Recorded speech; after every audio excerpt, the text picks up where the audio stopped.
সম্মানিত উপস্থিতি, কেমন আছেন আপনারা? আলহামদুলিল্লাহ, আলহামদুলিল্লাহ। আল্লাহ পাক যে হালে রেখেছেন, আল্লাহ পাকের দরবারে লক্ষ কোটি শুকরিয়া জানাই আলহামদুলিল্লাহ। কারণ রাসূল সাল্লাল্লাহু আলাইহি ওয়াসাল্লাম বলেছেন, তোমাদের উঁচু স্তরে যে মানুষগুলো আছে তাদের দিকে দেখো না।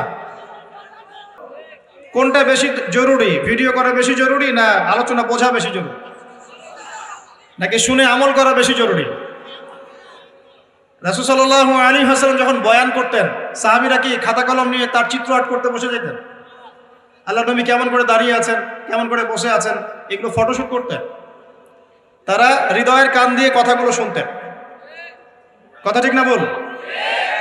তো আমরা যদি চাই আজকের মাহফিল সফল হোক, তাহলে একটা বিষয়ভিত্তিক সুন্দর আলোচনা করতে হবে ইনশাআল্লাহ। আলোচনার পরিবেশ থাকতে হবে এবং কথা শুনে মানার প্রত্যয় ব্যক্ত করতে হবে। পারবেন তো ইনশাআল্লাহ? তাহলে এই ডিভাইসগুলো আপাতত বন্ধ রাখেন। এই ডিভাইসগুলো আমাদের মাথাটা নষ্ট করে ফেলছে। সবকিছু ডিভাইস কেন্দ্রিক হয়ে গেছে। বাচ্চা মাঝখানে ঘুমায়, স্বামী একদিকে মুখ করে ফোন টিপে, স্ত্রী আরেকদিকে মুখ করে ফোন টিপে। এই না এখন বর্তমান যুগটা এমন না? খাওয়ার টেবিলে বসেছি, মা খাচ্ছে নিজে ফোন টিপছে, আমি খাচ্ছি আমি ফোন টিপছি। এমন না বিষয়গুলো এখন? মেয়ে নিজের ফোন নিজে টেপে, বাবা নিজের ফোন নিজে টেপে। এই যন্ত্রটা আমাদের মাথাটাকে আনকালচার্ড করে ফেলেছে, অসামাজিক করে ফেলেছে। এটা খুব একটা স্মার্টফোন না, আমরা নাম দিচ্ছি স্মার্ট, আসলে ফোনটা খুব একটা স্মার্ট না। এর অধিক ব্যবহারে এর প্রতি আসক্তি তৈরি হয়, মাদকের মতো আসক্তি তৈরি হয়। তখন সে বাস্তবতা আর এই ভার্চুয়াল লাইফের পার্থক্য বুঝতে পারে না, বাস্তব কোনটা আর ভার্চুয়াল লাইফ কোনটা। দেখবেন কিছু একটা কিনেছে, ঈদে কিছু কিনেছে, মানুষকে না দেখানো পর্যন্ত শান্তি হচ্ছে না। ঈদে বাসায় কিছু রান্না বান্না করেছেন, মানুষকে না জানানো পর্যন্ত আপনার ঘুম হচ্ছে না। একজন আলেমকেও দেখলাম সেদিন, যে সে পোস্ট করেছে একটা, যে ঈদে আমি 3টা কাপড় হাদিয়া পেয়েছি, ঈদের দিন এইটা পরেছি, ঈদের পরের দিন এইটা পরেছি, তারপরের দিন এইটা পরেছি। এটা মানুষকে জানানোর কি দরকার আছে? আমরা জিজ্ঞাসা করেছি আপনি কয়টা কাপড় হাদিয়া পেয়েছে? কেউ কি জিজ্ঞাসা করেছে? নিজেই আমরা প্রাইভেট লাইফের খবরগুলো পাবলিক করে ফেলছি এই স্মার্টফোনের কারণে, এডিকশনের কারণে। এতে করে একটা মারাত্মক ক্ষতি হয়েছে। ক্ষতিটা হলো ঠান্ডা মাথায় চিন্তা করার যে ক্ষমতা, এটা নষ্ট হয়ে যাচ্ছে দিন দিন। ঠান্ডা মাথায় চিন্তা করে একটা সুস্থ সিদ্ধান্ত নেওয়ার যে ক্ষমতা আল্লাহ দিয়েছেন না, এটা নষ্ট হয়ে যাচ্ছে দিন দিন এই ফোনের কারণে। আর এই ফিতনা থেকে কেউই মুক্ত না এখন, আলেম জালেম সবার মধ্যে ফিতনা চলছে। একজন আলেম ধরেন একটা ওয়াজ করলো, মনে করেন আমি একটা ওয়াজ করলাম, এখন আমার কি খুব জরুরি যে দেশের মানুষকে জানাতে হবে আজকে 1.5 ঘন্টা আলোচনা করেছি, আল্লাহ আমার দিনের পথের পথ চলা কবুল করো, জানানো খুব জরুরি? এটা আমার তো সেজদায় বলার কথা, এটা আমার নামাজে বলার কথা, আল্লাহর কাছে হাত তুলে বলার কথা, আল্লাহ আজকে আমি 1.5 ঘন্টা কথা বলেছি, দিনের পথের এই পথ চল আল্লাহ তুমি কবুল করো, নাকি? না মানুষকে বলার কথা। সব ক্ষেত্রেই শো অফ এবং এই যে আই ওয়াশ, শো ডাউন চলছে, এর পিছনে স্মার্টফোনের একটা ভূমিকা আছে। আপনারা এত ফোন নিয়ে ব্যস্ত হবেন না। যে কথাগুলো এখানে আলোচনা হবে ইনশাআল্লাহ দিলের কান দিয়ে শোনার চেষ্টা করি, আল্লাহ পাক তৌফিক দান করুন। আর ইয়াং জেনারেশনের তো ফোন ছাড়া চলেই না, ফোন ছাড়া কোনো গতি নাই। একটা জিনিসকে নিজের সঙ্গী বানিয়ে নেন। আজকের ওয়াজ শুরু করছি এই নসিহত দিয়ে। একটা জিনিসকে নিজের সঙ্গী বানিয়ে নেন, জীবনটা সুন্দর হবে ইনশাআল্লাহ তাআলা। বলে দিব কি? আল কোরআন। নাম শুনেছেন কিনা? চোখে দেখেছেন কিনা? রমজান মাসে খতম দিয়েছেন? একটু হাত উঁচু করেন দেখি, রমজান মাসে কারা কারা কোরআন খতম দিয়েছেন? মাশাআল্লাহ। আর বলেন তো, আল কোরআনের আলো ঘরে ঘরে জ্বলবে কিনা? জ্বলবে? কখনো না। জনগণের অবস্থা যদি এমন হয়, তাহলে কখনোই আল কোরআনের আলো ঘরে ঘরে জ্বলবে না। যেদিন প্রত্যেকটা হাত উঁচু হবে সেদিন জ্বলবে ইনশাআল্লাহ। শুধু এইসব বড় বড় স্লোগান দিয়ে লাভ হয় না, আইওয়া শোডাউন করে লাভ হয় না। আমার দলে এত মানুষ, আমার সংগঠনে এত মানুষ, আমারটাই হক, আমারটাই চূড়ান্ত হক, এইসব করে লাভ হয় না। মানুষের ভিতরের ব্যক্তি পর্যায় থেকে শুরু করে সামাজিক পর্যায় পর্যন্ত যখন ঘরে ঘরে কোরআন হাদিসের চর্চা হবে, তখন বুঝবেন যে ইনশাআল্লাহ সমাজ পরিবর্তন হচ্ছে। শুধু আইওয়া শোডাউন দিয়ে আর একদিনের মাহফিল দিয়ে ভাই কিচ্ছু হবে না। কথা কি খারাপ লাগছে? কিছু কথা আমার খারাপ লাগতে পারে, তবে আজকে থেকে 10 বছর পরে হলেও এর ফল বুঝবেন ইনশাআল্লাহ। কারণ প্রথম প্রথম কিছু কথা বললে মানুষ গালি দেয়। যেমন 5 বছর আগে ইলেকট্রনিক মানি নিয়ে কথা বলেছিলাম, পেপার মানি নিয়ে কথা বলেছিলাম, মানুষ খুব গালি দিয়েছে। তো এখন তারাই বলছে আসলে উনি ঠিকই বলেছেন, ঠিকই বলেছেন। সাদাকাতুল ফিতর দিয়েছেন না আপনারা? সাদাকাতুল ফিতর, কেউ চাল দিয়েছেন, কেউ কিশমিশ দিয়েছেন, কেউ খেজুর দিয়েছেন না, আবার কেউ টাকা দিয়েছেন, এই তো, তাই না? এটা নিয়ে একটা দ্বন্দ্ব দেখলাম অনলাইনে যে আসলে কোনটা দিবে। কিছু মানুষ এইটা বুঝতে পারছে যে হ্যাঁ, এটা নবীজি খাদ্যদ্রব্য দিয়েছেন, আমাকেও তাই দেওয়া উচিত, আমি একদম বিশুদ্ধ সুন্নতের উপর আমল করব, এটা বুঝতে পারছে। কিন্তু নবী সাল্লাল্লাহু আলাইহি ওয়াসাল্লাম যে দিনার আর দিরহাম কারেন্সি হিসেবে ইউজ করেছেন ওটা বুঝতে পারছেন। কথা বুঝতে পারছেন কিনা? ওই জায়গায় ধরতে পারছে না। এখন ওইটা কিন্তু অর্থনৈতিক সুন্নত। ওটা কি সুন্নত? ওটা কিন্তু অর্থনৈতিক সুন্নত, কারণ ওর মধ্য দিয়ে মুদ্রা এবং অর্থের মান কমে যায় না, বরং একটা জায়গায় স্থিতিশীল থাকে। কিন্তু আমাদের এই বিশ্ব যে কারেন্সিগুলো দিয়েছে এগুলোতে মুদ্রার মান সীমাবদ্ধ থাকে না, কমে যায়। কমে যায় কিনা? 10 লাখ টাকা এখন রেখে দেন আপনার সিন্ধুকের মধ্যে, 5 বছর পর কি 10 লাখ টাকার মান 10 লাখ টাকা থাকবে? কিন্তু 10 লাখ টাকার গোল্ড আপনার কাছে আছে মনে করেন, 10 বছর পর এর মান বাড়বে না কমবে? এই জন্য আল্লাহ পাক কারেন্সি দিয়েছেন দিনার এবং দিরহাম, যেটা পৃথিবী থেকে উঠে গেছে। এখন পৃথিবী থেকে মনে করেন অনেক কিছু উঠে গেছে। ইসলামিক খেলাফত ছিল এক সময়, শব্দটা কি জানেন? এটা কি? আল্লাহ পাকের জমিনে আল্লাহর শাসন, এটা হলো খেলাফত। আল্লাহ পাকের জমিনে কার শাসন? নাকি আল্লাহর জমিনে চলবে শয়তানের শাসন? কোনটা? জমিন আল্লাহর, মানুষ আল্লাহর সৃষ্টি, সমাজ আল্লাহর সৃষ্টি, শাসন চলবে আল্লাহ, সিম্পল। আল্লাহ পাকের জমিনে আল্লাহর শাসন মানে খেলাফা। আর সারা বিশ্বের কোথাও আপনি ইসলামী খেলাফা পাচ্ছেন না। তাই বলে কি খেলাফার কনসেপ্ট উঠে গেছে? ইনশাআল্লাহ তাআলা ঈসা ইবনে মারইয়াম যখন আসবেন, আল মাহদি যখন আসবেন, আবার সারা বিশ্বে এই খেলাফতই রিস্টোর করা হবে। তাহলে এটা হলো পলিটিক্যাল সুন্নাহ। এটা কি সুন্নাহ বলেন? এটা পলিটিক্যাল সুন্নাহ। দিনার দিরহামের কথা বললাম, এটা ইকোনমিক সুন্নাহ। তো এই সুন্নাহগুলো ঠিকই বোঝেন। হাত বাঁধতে হবে কোথায়, পায়ে পা লাগবে কি লাগবে না, রফুল এদান করতে হবে কি হবে না, চাল দিয়ে দিব নাকি কিসমিস দিব না টাকা দিব, এগুলো সুন্নত তো মাশাআল্লাহ খুব ভালোই বোঝেন।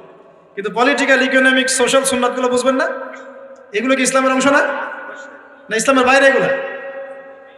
তো আমি আশা করি আমাদের যুব সমাজ কোরআনকে বুকে আগলে ধরবে ইনশাআল্লাহ। পারবেন তো ভাই? আজকে যদি সারা ওয়াজের সব কথাও ভুলে যান, এই কথাটা মনে রাখেন যে আমরা কোরআনহীন জীবন যাপন করবো না ইনশাআল্লাহ। প্রত্যেকদিন কমপক্ষে 1 পারা করে হলেও কোরআন তেলাওয়াত করবো ইনশাআল্লাহ। অর্থ বুঝি চাই নাই বুঝি তেলাওয়াত করবো ইনশাআল্লাহ। তেলাওয়াত করতে করতে করতে কোরআনের প্রতি একটা মহব্বত সৃষ্টি হবে। যখন মহব্বত সৃষ্টি হবে তখন ইনশাআল্লাহ আপনি অর্থ বোঝার দিকেও মনোযোগ দিবেন ইনশাআল্লাহ। অর্থ বুঝতে বেশি কিছু লাগে না, আরবি ভাষাটা জানলেই হয়, আরবি ব্যাকরণটা জানলেই হয়। আমরা একসাথে 5টা ভাষা শেখার মতো মেন্টাল ক্যাপাবিলিটি রাখি, এটা সায়েন্স বলে। একটা ছোট বাচ্চা একসাথে 5টা ভাষা শেখার মতো মানসিক দক্ষতা রাখে। এবং আগের যুগে, এই যে ব্রিটিশ পিরিয়ডের আগে আমাদের বাপদাদারা যারা ছিল, তারা বাংলা, ইংরেজি, উর্দু, ফার্সি, আরবি 5টা ভাষাই জানতো না? আমাদের দাদা পরদাদাদের জেনারেশন, মানে আমি আমার জেনারেশনের কথাই বলি, তারা এসেছিল বাগদাদ থেকে এই বাংলাদেশে দিন প্রচার করতে। আমি এতটুকু শুনেছি, আমি এর বেশি কিছু জানি না।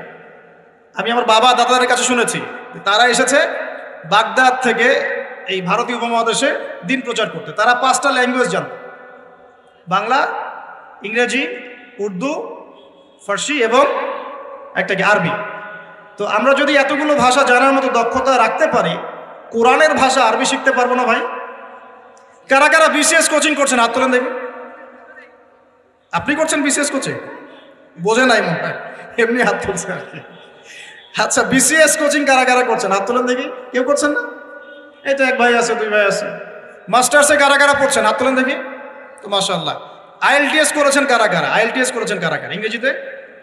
আচ্ছা, কম্পিউটারের উপর কোর্স করেছেন কারা? 3 মাস 4 মাস? মাশাআল্লাহ। তো যুব উন্নয়ন প্রশিক্ষণ নিয়েছেন কারা কারা?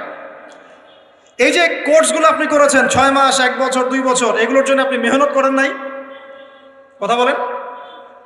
সকালবেলা ভোরবেলা উঠেছেন ঘুম থেকে, খেয়ে না খেয়ে পড়তে বসেছেন, আবার ইউনিভার্সিটি গিয়েছেন, আবার ক্লাস করেছেন, আবার দুপুরে খেয়ে না খেয়ে পড়তে বসেছেন, রাত্রেবেলা দেরি করে ঘুমিয়েছেন, এগুলো করেন নাই? এখন আল্লাহ পাকের নাজিল করা কিতাব আল কোরআন, এইটা শেখার জন্য একটা বছর আরবি শিখতে পারবেন না ভাই? কথা বলেন, আরে নিয়াত তো করেন। আল্লাহ পাকের রহমত এত বেশি, আল্লাহ পাকের রহমত এত বেশি, বান্দা যখন কোনো ভালো কাজে নিয়াত করে সাথে সাথে নেকি লিখে দেওয়া হয়। জোরে বলেন সুবহানাল্লাহ। যুবকদের গলায় সাউন্ড নাই কেন? এখন তো কনসার্ট হলে চিল্লাচিল্লি করতে দেখি। হ্যাঁ, কনসার্ট মানেই তো মাদকতা। দেখো না, এখন নিজে মাদক খেয়ে স্টেজে উঠবে আর বলবে মাদক বিরোধী কনসার্ট।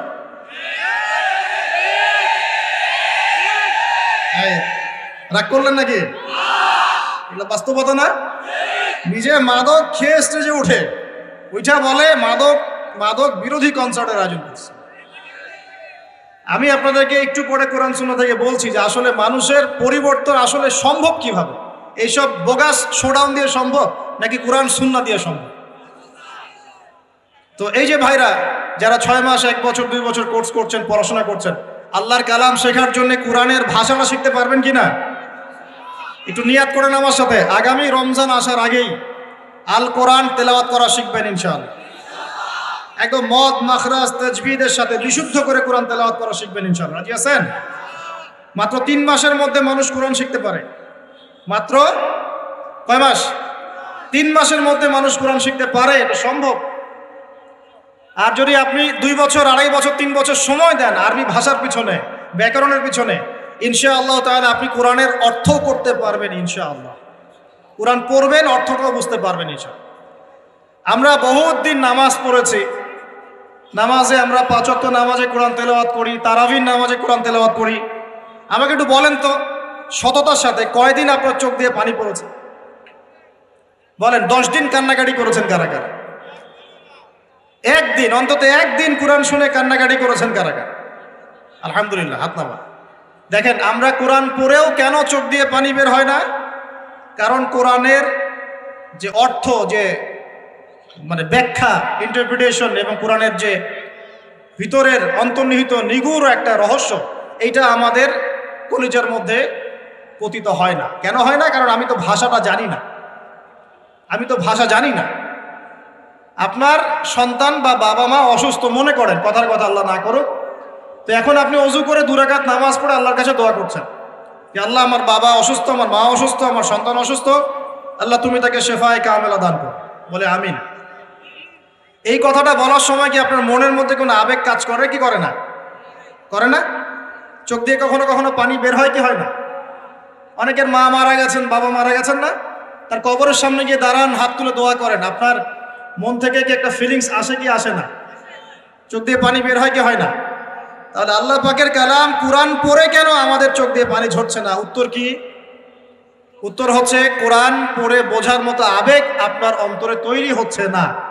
এখন কেন তৈরি হচ্ছে না? উত্তর কি? কারণ আপনি আমি সেই ভাষাটা বুঝি না। কথা কি বুঝতে পারছেন যুবক ভাই?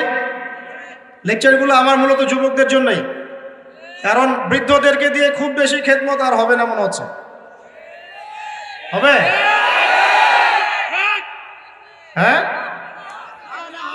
আন্ডারস্টিমেট করি নাই।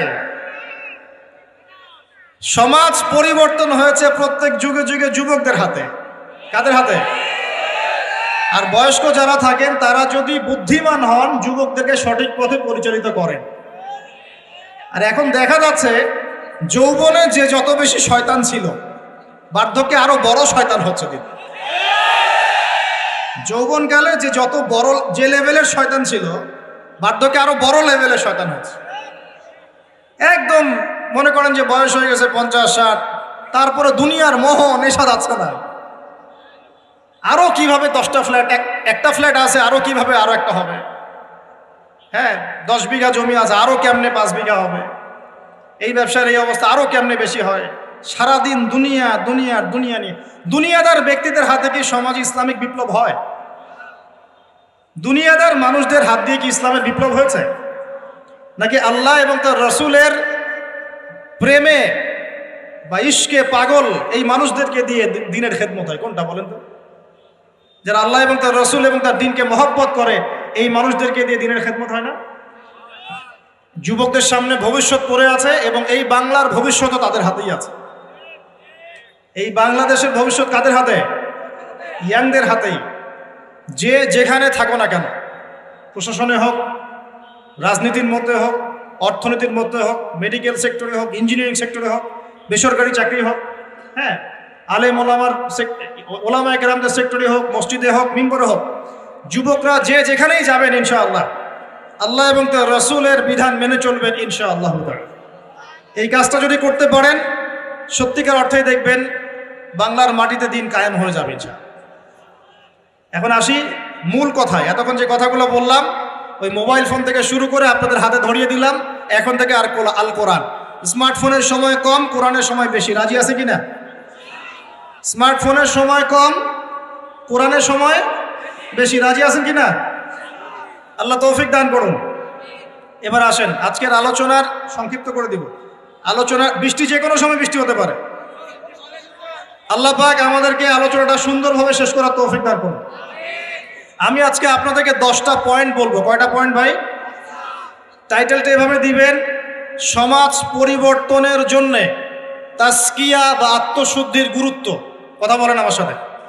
সমাজ পরিবর্তনের জন্যে তাজকিয়া বা আত্মশুদ্ধির গুরুত্ব। সমাজ পরিবর্তন হোক আপনি চান কি না? নাকি যে অবস্থায় আছে এই অবস্থায় আপনি সন্তুষ্ট? সমাজের মধ্যে সুদ আছে, আপনি সন্তুষ্ট? সমাজে মেয়েরা বেপর্দায় চলাফেরা করছে, আপনি কি সন্তুষ্ট? সমাজে বহু মানুষ আছে বেনামাজি ঘুরে বেড়ায়, আপনি কি সন্তুষ্ট?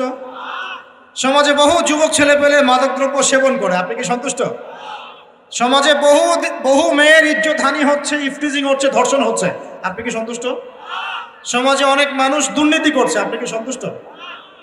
সবচেয়ে বড় কথা, সমাজে আল্লাহ এবং তার রাসূলের যে ঐশী বিধান এটা প্রতিষ্ঠিত নাই, এতে কি আপনি সন্তুষ্ট?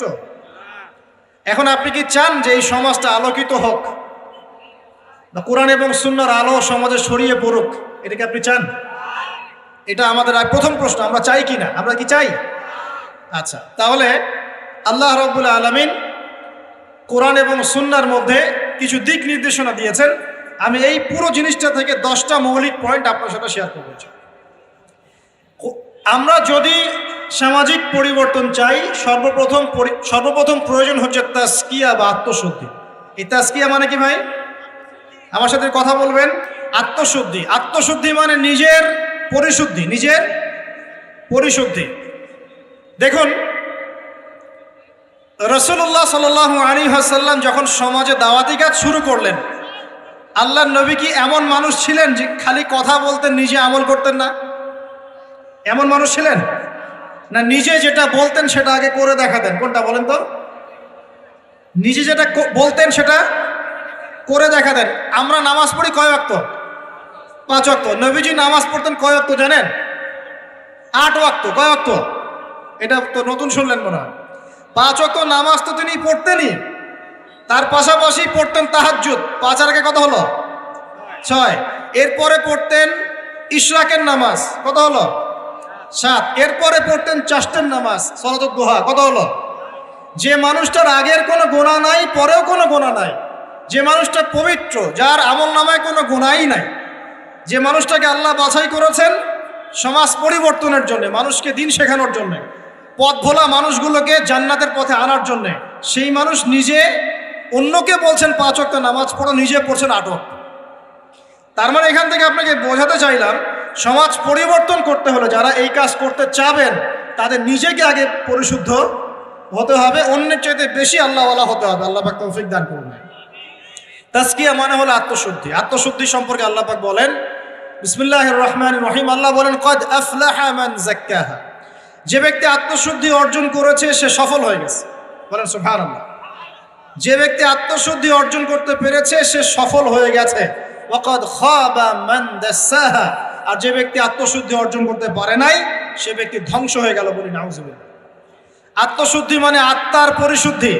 এখানে একটু বোঝেন আমার সাথে। আমরা নামাজ পড়ি, ফিজিক্যাল ভূমিকা এখানে আছে কিনা? নামাজে ফিজিক্যাল ভূমিকা আছে কিনা? এই যে নামাজে বাহ্যিক শারীরিক কিছু কার্যকলাপ আছে কিনা? কিন্তু এই নামাজটাই যদি আমি মনের মধ্যে রিয়া নিয়ে পড়ি, নামাজ কবুল হবে কিনা? কথা বলেন। আচ্ছা, তার মানে নামাজ পড়ার সাথে সাথে অন্তরের পরিশুদ্ধিও দরকার আছে। আপনি এখন যাকাত দিচ্ছেন, নামাজ পড়ছেন, সওম রাখছেন, সব কি শারীরিক ইবাদত না? শারীরিক আর্থিক ইবাদত না? হজ করছেন, ওমরা করছেন, সব শারীরিক ফিজিক্যাল ইবাদত। কিন্তু মনের মধ্যে আছে অহংকার, মনে আছে রিয়া, মনে আছে কুফরি, মনে আছে নেফাক। এখন ইবাদত কবুল হবে কিনা? তার মানে বাহ্যিক ইবাদতের সাথে অভ্যন্তরীণ পরিশুদ্ধি না থাকলে আমাদের ইবাদত কবুল হচ্ছে না, হচ্ছে না। একজন ব্যক্তি ইসলামের সব মানে ভেতরে মুনাফিকি, এই নফসের এই দোষের কারণে তার কি এই ঈমান কোনো কাজে দিবে কিনা? মনে করেন আব্দুল্লাহ বিন উবাইয়ের মতো একজন মানুষ যে মুখে মুখে স্বীকার করেছে যে হ্যাঁ আল্লাহ ছাড়া কোনো ইলাহ নাই, মুহাম্মদ সাল্লাল্লাহু আলাইহি ওয়াসাল্লাম আল্লাহর রাসূল, মুখে স্বীকার করেছে, কিন্তু মনে মনে ইসলামকে স্বীকার করে নাই, ভিতরে ভিতরে ইসলামের সাথে শত্রুতা করে, গাদ্দারি করে। মনের এই দোষের কারণে তার বাহ্যিক এই যে স্বীকৃতি, এটা কাজে আসবে কি আসবে না? আসবে? আসবে না। মনে করেন আপনি খুব আমল করছেন মাশাআল্লাহ, কিন্তু আকীদার মধ্যে খুব গলদ আকীদা আছে, আকীদার মধ্যে গলদ আকীদা আছে। যেমন একটা গলদ আকীদা হচ্ছে, আপনি মনে করেন যে ইসলামের কিছু অংশ মানলেই হয়, কিছু অংশ না মানলেও চলে। ইসলামের বিধান ওই যুগে চলতো, এই যুগে চলে না। ইসলামের কিছু বিধান আছে যেগুলো এখন পালন করা যায় না, আগে যেত। আকীদায় গলদ। কেউ যদি মনে করে যে তাকদীর বা ভাগ্য বলতে কিচ্ছু নাই, আমি যা করব তাই পাবো। কেউ যদি মনে করে যে আল্লাহ রাব্বুল আলামিনের জাত এবং সিফতগুলো এগুলা মানার দরকার নাই, শুধু আল্লাহকে রব হিসেবে মানলেই হয়, মানে এরকম অনেক গলদ আকীদা আছে। কিন্তু এটা নিয়ে আলাদা লেকচার দেওয়া যায়। তো এখন ইবাদতের আমল সে করছে ঠিকই, কিন্তু আকীদার মধ্যে গলদ বিশ্বাস আছে, এখন তার ইবাদত কবুল হবে কিনা? কথা বলেন। হবে না। একজন ব্যক্তি মনে করেন সুন্নতের উপর আমল করছে, কিন্তু মুহাম্মদ সাল্লাল্লাহু আলাইহি ওয়াসাল্লামের শানে এবং তার অবমাননায় তার অন্তর কলিজা কাঁপে না। কথা বুঝতে পারছেন কি? সুন্নাহর উপর আমল করছে ঠিকই, কিন্তু মুহাম্মদ সাল্লাল্লাহু আলাইহি ওয়াসাল্লামের মহব্বত, ভালোবাসা তার ভিতরে নাই। ইবাদত কবুল কতটুকু হবে চিন্তা করেন। এই যে ভিতরের বিষয়গুলা, অন্তরের সাথে সম্পৃক্ত বিষয়, ভিতরের আকীদা, ভিতরের মহব্বত, আল্লাহর প্রতি ভয়, আল্লাহর প্রতি একটা ইহসান, মনটাকে রিয়া মুক্ত করা, অহংকার মুক্ত করা, হ্যাঁ, অন্যের প্রতি বিদ্বেষ মুক্ত করা, তারপরে কুফর নেফাক এগুলো মুক্ত করা। এই যে অন্তরের সাথে সম্পৃক্ত বিষয়গুলোই এই তাজকিয়া বা আত্মশুদ্ধির মৌলিক বিষয়। আমার কথা কি বুঝতে পারছেন? এখন কিভাবে এটাকে পরিশুদ্ধ করব? বিশ্বাস করেন, ভিতরটা যদি পবিত্র থাকে, বাহিরের ইবাদত অল্প হলেও জান্নাতে যাবেন ইনশাআল্লাহ। ভিতরের বিষয় যদি পবিত্র থাকে, বাহিরের আমল যদি কমও হয়, ইনশাআল্লাহ আপনি জান্নাতে যাবেন। বিশ্বাস করছেন না? এক ব্যক্তির কথা শোনাই, তাহলে বুঝবেন।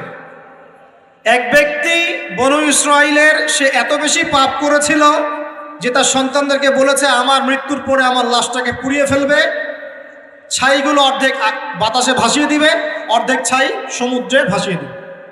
ঠিক আছে, এটা তো হাদিস আপনারা জানেন, ওলামায়ে কেরাম যারা আছে। এখন সন্তানরা তাই করেছিল। আল্লাহ পাক তাকে আবার জীবিত করে বলেছেন যে কেন এই কাজ করেছিলা? সে বলেছে মিন খাশিয়াতিকা ইয়া রাব্বি, আল্লাহ তোমার ভয়ে কাজ করেছি। ওয়া আনতা আ'লামু মিন্নি, আপনি আমার চেয়ে ভালো জানেন যে আমি আপনার ভয়ে করেছি না অন্য কোনো কারণে করেছি। তো আল্লাহ পাকের ভয়ে সে এমন একটা কাজ করেছে যে কাজটা কিন্তু মনে হচ্ছে কুফরি, কারণ সে মনে করছে আল্লাহ তাকে আবার পুনরুত্থিত করতে পারবে না। তাই সন্তানদেরকে বলছে আমাকে পুড়িয়ে ছাইটাই ভাসিয়ে দিস। আল্লাহ পাক বলছেন কেন করেছো? সে বলছে তোমার ভয়ে, আল্লাহ তোমার ভয় করেছে। আল্লাহ পাক তাকে বললেন তুমি যদি আমার ভয়েই করে থাকো, আর হ্যাঁ তুমি আমার ভয়েই করেছিলে, আজকে আমি তোমাকে মাফ করে দিলাম, যাও। সেই ব্যক্তি বলেছিল আমার চেয়ে বড় পাপ কেউ করে নাই, আল্লাহ যদি আমাকে ধরতে পারে তাহলে খবর আছে। তার মানে তার ধারণা আল্লাহ তাকে ধরতে পারবে না, এটা কিন্তু কুফরি আকীদা। তারপরে আল্লাহ পাক তাকে কিন্তু মাফ করলেন। কেন? সে বলছে আল্লাহ আমি শুধু আপনার ভয়েই কাজটা করেছি, আর আপনি খুব ভালোই জানেন আমি আপনার ভয় করেছি। কিন্তু এই যে ভিতরের পরিশুদ্ধতার কারণে আল্লাহ বাইরের গুনাহটা মাফ করে দেন। আমার কথা মানে বুঝতে পারছেন? মানে ভিতর যদি পরিষ্কার হয়, পরিচ্ছন্ন হয় এবং আকীদা ঠিক থাকে, তাজকিয়া ঠিক থাকে, আমল অল্প হলেও ইনশাআল্লাহ জান্নাতে যাবো ইনশাআল্লাহ। খুশি হন নাই? তা একবার বলেন সুবহানাল্লাহ। এবার আসেন কিভাবে এটা অর্জন করতে পারি। এক নাম্বার, তাজকিয়া বা আত্মশুদ্ধি অর্জনের প্রথম কাজ হচ্ছে, সর্বপ্রথম কাজ সেটা হলো নিজেকে নিয়ে ফিকির করবেন, অন্যের ফিকির বাদ দিবেন। কি বললাম ভাই? নিজেকে নিয়ে ফিকির করবেন, অন্যের ফিকির আপাতত বাদ দিবেন। আজকে থেকে আগে ফিকির হবে কাকে নিয়ে?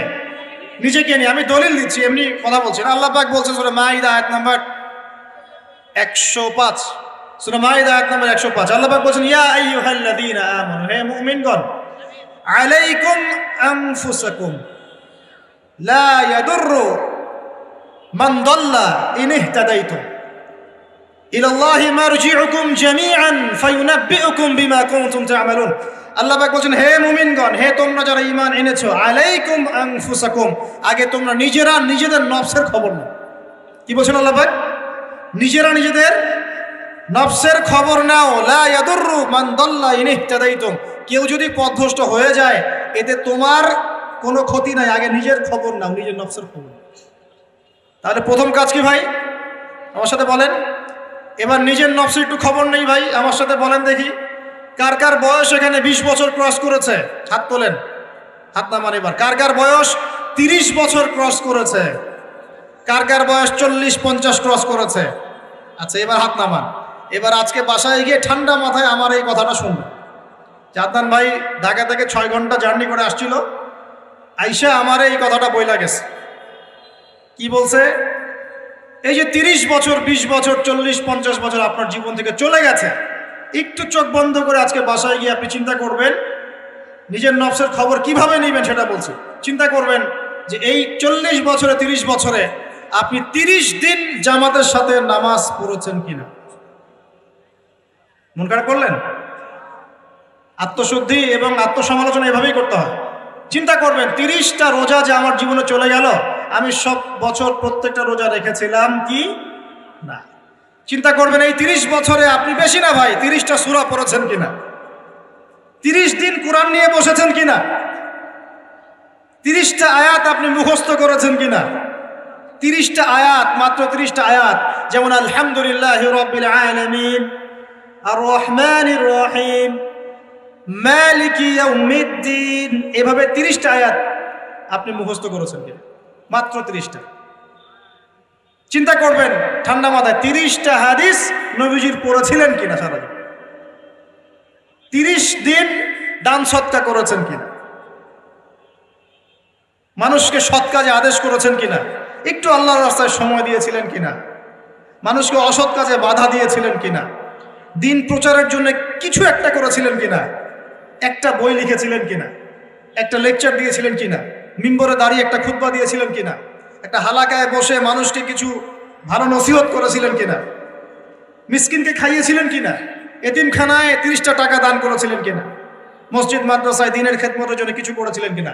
এই ফিকিরটা ভাই করা যাবে কি বাসায় গিয়ে? আমি জানি হয়তোবা, আল্লাহ না করুক, কিন্তু হয়তোবা বেশিরভাগ মানুষের উত্তর আসবে কি হ্যাঁ না না। এখন আমাকে বলেন সমাজ পরিবর্তন হবে কিভাবে? বলেন এই মানুষগুলোকে দিয়ে, এই অবস্থার এই মানুষগুলোকে দিয়ে? আপনার তাই মনে হয়? দেখেন ভাই, একটা কথা আমি আপনাকে বলে যাই যে আমরা জীবন পেয়েছি একটা, কয়টা ভাই? এরপর কোনো চান্স আসবে না। কথা সত্য না? এবং আমরা থাকতে চাই জান্নাতে। কোথায়? আমরা কোথায় যেতে চাই ভাই? এবার একটু আমার সাথে বলেন দেখি, সত্যি কি আপনার মনে হয়, সত্যি কি আমার আপনার মনে হয় যেভাবে জীবন যাপন করছি আমরা, এতে আমরা জান্নাতে যাব? অনেস্টলি কি আপনি বুকে হাত দিয়ে বলেন তো, আপনার কি সত্যি মনে হয় এই জীবন যাপনের মধ্য দিয়ে আমরা সত্যি জান্নাতে যেতে পারবো? ছেলেপেলে কিশোর গ্যাংয়ে যোগ দিচ্ছে, ছেলেপেলে টিকটক প্রজন্ম হয়ে গেছে, ছেলেপেলে মেয়েদের পিছনে আড্ডাবাজি করে টাঙ্কি মেরে বেড়ায়, ছেলেপেলে মেয়েদের সাথে ওপেনে জেনা করছে, মেয়েরাও জেনা করছে। কিছু কিছু বদ মেয়ের স্বভাব এমন, সে চাচ্ছে যেন তার সাথে জেনা করা হোক। চুল খুলে নগ্ন হয়ে রাস্তাঘাটে ঘুরে বেড়াচ্ছে। বাড়ির মেয়েরা পর্দা করছে না, মা পর্দা করছে না, বোন পর্দা করছে না, স্ত্রী পর্দা করছে না। দিব্যি বাসায় সুদের টাকা ঢুকছে, হারামের টাকা ঢুকছে, দুর্নীতির টাকা ঢুকছে, ঘুষের টাকা ঢুকছে। সত্যি মনে হয় যে এইভাবে আমল করে আমরা জান্নাতে যেতে পারবো? অথচ আল্লাহ সৃষ্টি করেছেন আমাদেরকে তার ইবাদত করার জন্যে।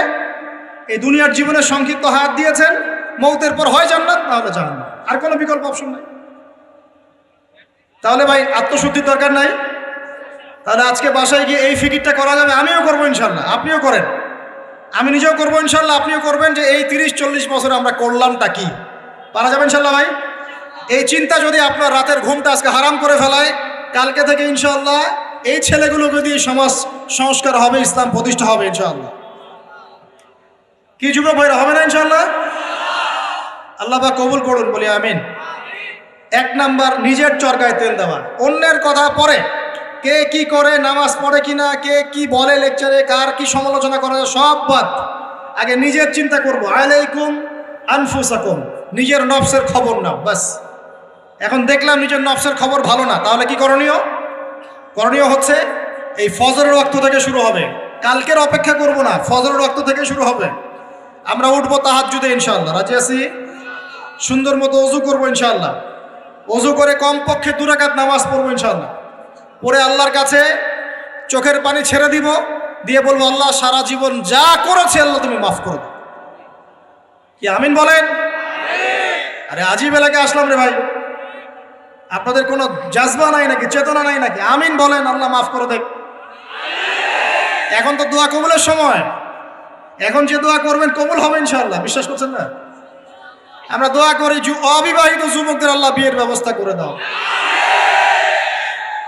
শাবাশ। আমরা দোয়া করি যে বেকার যুবক যারা, তাদেরকে আল্লাহ রিজিকের ব্যবস্থা করে দাও। আল্লাহ যেসব মেয়ে দিনী বোনদের বিয়ে শাদী হচ্ছে না, তাদেরও বিয়ের ব্যবস্থা করে দাও।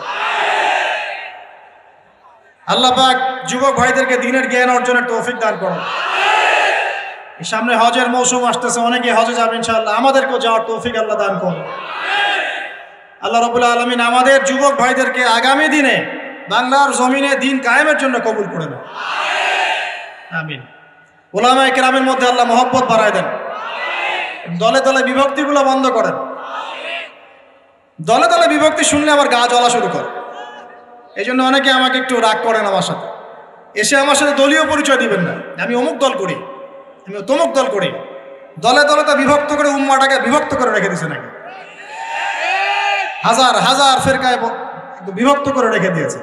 কারোর সাথে কারো ভালো সম্পর্ক নাই, কিন্তু মুখে কিন্তু বলে যে আমরা সবাই এক, কিন্তু আদতে সেটা নাই। মনের ভিতরে যে কি পরিমাণ হিংসা আর বিদ্বেষ, সেটা তো মাঠে যারা চলাফেরা করে তারাই বুঝতে পারে। বিভক্তিগুলো খুব ভালো জিনিস। হ্যাঁ, আপনি একটা মানে ফাউন্ডেশন করছেন বা অ্যাসোসিয়েশন করছেন বা পলিটিক্যাল একটা দল করেন, ইটস ওকে, এটা মানুষ করতে পারে। তাই বলে অন্যদের সাথে কি হিংসা বিদ্বেষ পোষণ করে বিভক্তি বাড়াতে হবে? সবার সাথে একটা হৃদ্যতাপূর্ণ সম্পর্ক রাখা যায় না? হ্যাঁ, আমিও মাশাআল্লাহ দিনের কাজ করছি, ওই ভাইও করছে মাশাআল্লাহ, আলহামদুলিল্লাহ। তার দ্বারা কিছু খেদমত হচ্ছে, আমার দ্বারা হচ্ছে, তার দ্বারা হচ্ছে। ইনশাআল্লাহ একদিন যখন আল্লাহ পাকের পক্ষ থেকে মনোনীত কোনো নেতা আসবে, তখন সবাইকে ঐক্যবদ্ধ করবেন ইনশাআল্লাহ। আল্লাহ পাক সেই নেতৃত্ব নিয়ে আসুন, বলি আমিন। দোয়া করা যায় না? আল্লাহ পাক নিয়ে আসবেন ইনশাআল্লাহ। আর যদি দেখি যে আসছেই না, তাহলে নেতা হইতে হবে। যখন মাঠে নেতা নাই, তখন নেতা হতে হবে। নেতা হওয়ার আপনারা যোগ্যতা অর্জন করেন, পড়াশোনা করেন। কোরআনে কিন্তু নেতৃত্বের 2টা বৈশিষ্ট্য বলা আছে। কয়টা ভাই? তালুতের কথা মনে আছে? তালুত আর জালুত সূরা, কোন সূরা আছে বলেন? কেউ বলতে পারবে? এই যুবক ছেলেটা বলো, কোন সূরা আছে? মাশাআল্লাহ, সূরা বাকারায়। শোনেন, বনু ইসরাইল মুসা আলাইহিস সালামের পরের নবীকে বলছেন, ওই নবীর নাম ইউশা বিন নুন, যে হে নবী, আমরা আল্লাহর পথে জিহাদ করতে চাই। কি করতে চাই? এই শব্দ তো কোরআনে নাই, আছে না নাই? এই শব্দ বললে তো কিছু মানুষ খারাজি ফতোয়া মারা শুরু করে। বড় মুশকিলে আছে এদেরকে নিয়ে আমি। আশ্চর্য একটা জিনিস, ইবাদতকে সন্ত্রাস বানাই দিলেন কিভাবে? ইবাদতকে সন্ত্রাস বানালেন কিভাবে? পশ্চিমের টাকা খেয়ে? হ্যাঁ, পশ্চিমারা যা বোঝায় তাই বুঝতে হবে? ইসলামের সংজ্ঞা ব্যাখ্যা ওরা দিবেন, আমরা দিব? সুবহানাল্লাহ। ব্রিটিশ আমলে আমাদের বাপদাদারা যে ওদেরকে পিটিয়ে বের করেছিল, তারা কি সন্ত্রাসী ছিল? আমাদের বাপদাদা সন্ত্রাসী ছিল? বলেন তো। জুলুমের বিরুদ্ধে কেউ দাঁড়িয়ে গেলে সে সন্ত্রাসী হয়? এই যে 1971-এ আমাদের সাথে জুলুম হয় নাই, তখন বাংলার মানুষ যার যা ছিল তাই নিয়ে মাঠে নামে নাই, তো বাংলার সেই ফ্রিডম ফাইটাররা কি সন্ত্রাসী হয়ে গেছিল? প্যালেস্টাইনের ভাই বোন থেকে দীর্ঘদিন থেকে একদম স্টিম রোলার পিছায় ফেলা হচ্ছে। রমজান মাসে দেখলেন কি হলো? রমজান মাসে বেচারা নামাজ পড়তে গিয়েছে, লাঠি পেটা করে মসজিদ থেকে বের করে দিল। আল আকসা মসজিদ ওর বাপের না মুসলমানদের? তো এখন ওই যে যারা একটু পাথর টাথর নিয়ে ঢিলাঢিলি করে ওরা সন্ত্রাসী হয়ে গেছে, আর যারা মুসলমানদেরকে পিটাই বের করে দিল ওরা হলো মানবতার সেবক। এই সংজ্ঞা শিখায় আমাদেরকে। যাই হোক, বাদ দেন, ওইদিকে না যাই। ওইদিকে বললে আমি একটু মানে কি বলবো, কি বলে এটাকে, আউটবাস্ট হয়ে যায় আর কি। মানে ভিতরের ক্রোধটাকে দমায় রাখতে পারি না। মাঝে মাঝে এমন হয় যে ভিতরের এগ্রেশনটা ধরে রাখতে পারি না, কিন্তু আপনাদের স্বার্থে ধরে রাখতে হয়। কারণ কোনো কিছু না হওয়ার চেয়ে কিছু হওয়া ভালো, কোনো কিছু না হওয়ার চেয়ে কিছু হওয়া ভালো, এই স্বার্থ চিন্তা করে চুপ করে থাকি। কিন্তু একটা জিনিস মাথায় রাখবেন, আল্লাহ রাব্বুল আলামিন এই বিশ্বে পরিপূর্ণ ইসলাম প্রতিষ্ঠা না করা পর্যন্ত কিয়ামত দিবেন না ইনশাআল্লাহ। এই জিনিসটা মাথায় ভালো করে ঢুকায় নিন। এরপরে ইসলামের এগেইনস্টে যা করার করতে থাকেন, আল্লাহ এটা করবেন ইনশাআল্লাহ, কোনো সন্দেহ নাই। লা শাক্কা ফীহি, এর মধ্যে কোনো সন্দেহ নেই। কার দ্বারা করবেন, কিভাবে করবেন, আল্লাহু আ'লাম বিস-সাওয়াব, আমরা জানি না। এখন তালুতকে আল্লাহ পাক মনোনীত করলেন। ইউশা বিন নুনকে বনু ইসরাইল বলছে, আল্লাহর পথে আমরা যুদ্ধ করতে চাই, আমাদের জন্য নেতা দাও একটা। তখন ইউশা বিন নুন বলছে, আমি যদি নেতার জন্য দোয়া করি তোমরা তো আবার পৃষ্ঠপ্রদর্শন করে পালায় যাবা, তোমাদেরকে চিনি ভালো করে, আমরা তোমাদেরকে খুব ভালো করে চিনি। তখন বনু ইসরাইল বলছে, না আমরা এটা করবো না। কেন করবো? ওয়াকাদ উখরিজনা মিন দিয়ারিনা, আছে না সূরা বাকারায়, আমাদেরকে আমাদের ঘর বাড়ি থেকে বের করে দেওয়া হয়েছে, আমরা কেন পিছিয়ে পড়বো? তখন আল্লাহর কাছে তিনি দোয়া করলেন, আল্লাহ পাক তালুতকে নেতৃত্ব দিলেন। কাকে? তালুত। আর এই যে তালুতকে নেতৃত্ব দিয়েছেন, এই নেতৃত্ব দেওয়ার পর আল্লাহ পাক বললেন যে তালুতকে আমি দুইটা স্পেশাল গুণ দিয়েছি। কয়টা ভাই? তার মানে নেতৃত্বর স্পেশাল গুণাবলী কয়টা? একটা হচ্ছে জিসমান, তালুতকে আমি দিয়েছিলাম শারীরিক শক্তি, ফিজিক্যাল স্ট্রেংথ, শারীরিক শক্তি। আর এখন বহু নেতা সমাজে দেখাতে হাঁটতেই পারে না। নেতা হওয়ার আগে আগে ফিজিক্যালি স্ট্রং হতে হবে, তাই না ভাই? ফিজিক্যালি স্ট্রং না হতে পারলে নেতৃত্ব দিতে পারে? ফিজিক্যাল স্ট্রেংথ হচ্ছে প্রথম শর্ত। সে সুস্থ ছিল এবং শারীরিকভাবে অনেক শক্তিশালী ছিল। কে, কার কথা বলছি? যুগে যুগে সমস্ত নেতৃত্ব দেখেন, ওমর ইবনুল খাত্তাব শারীরিকভাবে দুর্বল ছিল না ফিজিক্যাল স্ট্রেংথ ছিল? কোনটা? স্ট্যামিনার কেমন ছিল? আলী রাদিয়াল্লাহু আনহু শারীরিকভাবে কি দুর্বল ছিল? উসমান, আবু বকর রাদিয়াল্লাহু আনহুমা, তারা কি দুর্বল ছিল? নবী সাল্লাল্লাহু আলাইহি ওয়াসাল্লাম নিজে দুর্বল ছিলেন? 40 জন পুরুষের শক্তি তার গায়ে ছিল। কতজন ভাই? আল্লাহু আকবার। 40 জন পুরুষের শক্তি কার গায়ে ছিল? তারপরে তিনি কোনোদিন কারো গায়ে থাপ্পড় দেন না, কারণ নিজের উপর আঘাত আসলে তিনি মাফ করে দিতেন। শুধু একটা যুদ্ধে তিনি তীর নিক্ষেপ করেছিলেন, ওই তীর এক কাফেরের গলার পাশ দিয়ে চলে গেছে, ওতেই তার মৃত্যু হয়ে গেছে, ওতেই। নবী সাল্লাল্লাহু আলাইহি ওয়াসাল্লামের মনেও যদি কষ্ট দিত, আল্লাহ পাক তাকেও পাকড়াও করতেন, আযাব দিতেন। নবীজি না বললেও আল্লাহ পাক তাকে পাকড়াও করতেন। যাই হোক, তাহলে তালুতকে প্রথম যে গুণাবলী দেওয়া হয়েছে নেতৃত্ব, সেটা কি? জিসমান, শারীরিক শক্তি। তার মানে এখন যারা এটা হতে চান, আগে ফিজিক্যালি স্ট্রং হবেন, ভালো ভালো খাওয়া দাওয়া করবেন, হালাল টাকায়, হারাম টাকায় না, জিম টিম করবেন, হ্যাঁ, বক্সিং টক্সিং প্র্যাকটিস করবেন, রেসলিং টেসলিং খেলবেন, হ্যাঁ, কুস্তি টুস্তি করবেন, মানে ফিজিক্যালি স্ট্রং হওয়ার চেষ্টা করবেন। আর এইগুলো করো তো ভালো, টিকটক চালানোর চাইতে। সকালে উঠে যদি আমরা একটু রাউন্ড দিয়ে দৌড়াদৌড়ি করি, মাই মাঠে ফুটবল খেলেন বা একটু ফিজিক্যাল কসরত করেন, একটু জিম করেন, কাজটা ভালো না? এটা ওই টিকটক হচ্ছে ভালো না? বসে বসে ফেসবুক উতানো আর এই যে পর্ন দেখাচ্ছে ভালো না? এই জন্যই বলি এগুলো ভালো, এগুলো করেন, তা ওইগুলোতে যান। এটা হলো 1 নম্বর জিসমান, মানে ফিজিক্যাল স্ট্রেংথ। 2 নম্বর ইলমান, জ্ঞান। কি লাগে ভাই তাহলে? দুইটা, একটা জিসম, একটা ইলম। এখন আমাদের এই দুইটা না থাকলেও চলে, খালি জনগণ বললেই হলো যে আপনার চরিত্র ফুলের মতো পবিত্র, তাই না ভাই? এই দুইটার একটা না থাকলেও চলে। আল্লাহ পাক আমাদের সবার উপরে এমন এমন সব নেতৃত্ব নিয়ে আসুন, যাদেরকে আল্লাহ পাক শারীরিক শক্তি এবং জ্ঞানের শক্তি দান করছে। বলি আমিন। দোয়া করতে সমস্যা আছে? যাকেই নিয়ে আসুক, সে যদি ফিজিক্যালি শক্তিশালী হয়, তার মধ্যে জ্ঞান থাকে, সে ইসলাম প্রতিষ্ঠা করে, আমার কোনো সমস্যা আছে? কোনো সমস্যা না। আমরা দোয়া করবো আল্লাহ পাক তাকে দীর্ঘ নেক হায়াত দারাজ করুন, আমিন। আর যদি দেখি যে কোনো নেতাই নাই, তখন নেতা হতে হবে। কি হতে হবে? আল্লাহ পাক তৌফিক এনায়েত করুন, আমাদের যুবক ভাইদেরকে আল্লাহ কবুল করুন, আমিন। তাজকিয়া অর্জন হচ্ছে সমাজ পরিবর্তনের মূল জিনিস। আর এই তাজকিয়া অর্জনের জন্য প্রথম কাজ হলো নিজের চরকায় আলাইকুম আনফুসাকুম, নিজেকে নিয়ে ভাবুন, নিজেকে নিয়ে ভাবুন, বাস নিজেকে নিয়ে ভাবুন, নিজের কবরকে নিয়ে ভাবুন, আপনার আমলনামা নিয়ে ভাবুন, এই বিগত জিন্দগিতে কি করেছি এটা ভাবেন, সামনের জীবনে কি করতে পারি এটা ভাবেন। এখন মনে করেন আপনি চিন্তা করলেন যে না, আমার জীবনে ভালো কাজ খুব কম আছে, আপনার নয় বলে গিয়েছিল, আমি মিলিয়েছি খাতা কলম নিয়ে, দেখলাম ভালো কাজ খুব বেশি নাই। এখন কি করতে হবে আপনাকে? প্রথম কাজ আমার সাথে বলেন আস্তাগফিরুল্লাহ। এটা বায়াত করাচ্ছি, বায়াত বলেন আস্তাগফিরুল্লাহ আল্লাযী লা ইলাহা ইল্লা হুয়াল হাইয়ুল কাইয়্যুম ওয়া আতুবু ইলাইহি।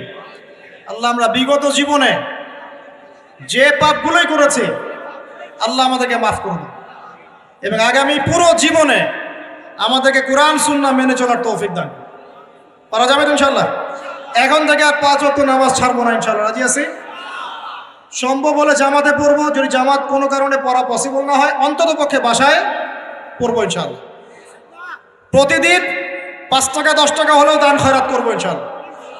প্রতিদিন একজনকে হলেও দাওয়াত দিব ইনশাআল্লাহ। প্রতিদিন একটা করে ভালো কাজের আদেশ করবো ইনশাআল্লাহ। একটা করে হলেও খারাপ কাজে নিষেধ করবো ইনশাআল্লাহ। প্রতিদিন একটা পৃষ্ঠা করে হলেও কোরআন পড়বো ইনশাআল্লাহ। 1 পৃষ্ঠা হলেও হাদিস পড়বো ইনশাআল্লাহ। 1 পৃষ্ঠা হলেও ইসলামিক কোনো বই পড়বো ইনশাআল্লাহ। আর গার্লফ্রেন্ডের নাম্বার মোবাইল থেকে ডিলিট করে দেবো ইনশাআল্লাহ। ঠিক আছে ভাই? যত রকম আজে বাজে কাজ, আড্ডা মারা, এই পর্ন দেখা, হ্যাঁ, আপনার মাদক দ্রব্যের আসর, খারাপ ফ্রেন্ড সার্কেল, গুন্ডামি মাস্তানি, সব থেকে তওবা করলাম, আল্লাহ কবুল করুন, আমিন। আগে নাম্বার ডিলিট করেন, এটা প্রথম কাজ। এই ফিতনা থাকলে সমস্যা। এটা কেমন ফিতনা আপনাকে বলাই, আমি বুঝাই, শুনেন শুনেন। এটা এমন ফিতনা যে অবৈধ অবস্থাতেও ফিতনা সৃষ্টি করতে পারে, বৈধ অবস্থাতেও করতে পারে। অতএব খুব সাবধান। নবী সাল্লাল্লাহু আলাইহি ওয়াসাল্লামের এই হাদিসটা মাথায় রাখেন। নবীজি বলেছেন, আমি, শোনেন ভাই, আমি পুরুষদের জন্য নারীদের চাইতে ভয়ঙ্কর কোনো ফিতনা রেখে যাচ্ছি না। ব্যাস, এখন কি করবেন? কলেজের সামনে দাঁড়া থাকবেন? আমি পুরুষদের জন্য নারীদের চাইতে ভয়ঙ্কর কোনো ফিতনা রেখে গেলাম না। কে বলেছেন? কে বলেছেন? আমি কি তার চেয়ে ভালো সমাজ বুঝবো? অতএব আমার পরামর্শ ভাই, ভালো কাজে ব্যস্ত থাকেন, নিজের আমলনামা গোছান, পাপ ছেড়ে দেন, ভালো কাজে এবং দিনই কাজে মেহনতের সাথে থাকেন। সামর্থ্য হয়ে গেলে বিয়ে শাদী করে নেন। সামর্থ্য হয়ে গেলে বিয়ে শাদী করে নেন। একটা করবেন, একটা ভাই। অনেক আলেম এখন অনেক কথাই বলছে, ঠিক আছে, আমি পরামর্শ দিচ্ছি, একটাই কইরেন, একটাই। এখানে একটা আবেগী কথা বলি, আবেগী কথাটা শোনেন। যদি প্রথমত আপনি রিজিকের সোর্স তালাশ করবেন, এরপর আল্লাহর কাছে সেজদায় কান্নাকাটি করবেন, আল্লাহকে বলবেন, আল্লাহ আমার জন্য উপযুক্ত, যে আমার জীবনে আসলে দুনিয়া আখেরাত দুটোই সুন্দর হয়ে যাবে, আল্লাহ এমন কোনো মেয়ে বা স্ত্রী আল্লাহ তুমি আমার জীবনে এনে দাও, এই দোয়া আল্লাহর কাছে করো। এরপর যখন পাত্রী যদি পছন্দ হয়ে যায়, যে না সব দিক থেকে মাশাআল্লাহ তাকে পারফেক্ট মনে হচ্ছে, আপনি যদি মন থেকে তাকে ভালোবাসা শুরু করেন, ডানেও দেখবেন না আর বামেও দেখবেন না, ব্যাস তাকে নিয়ে জীবন কাটিয়ে দেবেন। পারা যাবে ইনশাআল্লাহ? এখনকার সমাজে এটা একটা সমস্যা, কেউ কাউকে নিয়ে সন্তুষ্ট থাকতে পারছে না। স্বামী স্ত্রীকে নিয়ে না, স্ত্রী স্বামীকে নিয়ে। এই সমস্যাটা দূর হবে এভাবে। আর মনে রাখবেন, এটা সাহাবীদের যুগ নয়। এটা কাদের যুগ নয়? আপনিও সাহাবী নন, আপনার স্ত্রীও কিন্তু মহিলা সাহাবী নয়। আপনিও সাহাবী নন, আপনিও তাবেঈ নন, আপনিও আইম্মায়ে কেরামের যুগের মানুষ নন, আর আপনার স্ত্রীও তাদের মতো নন।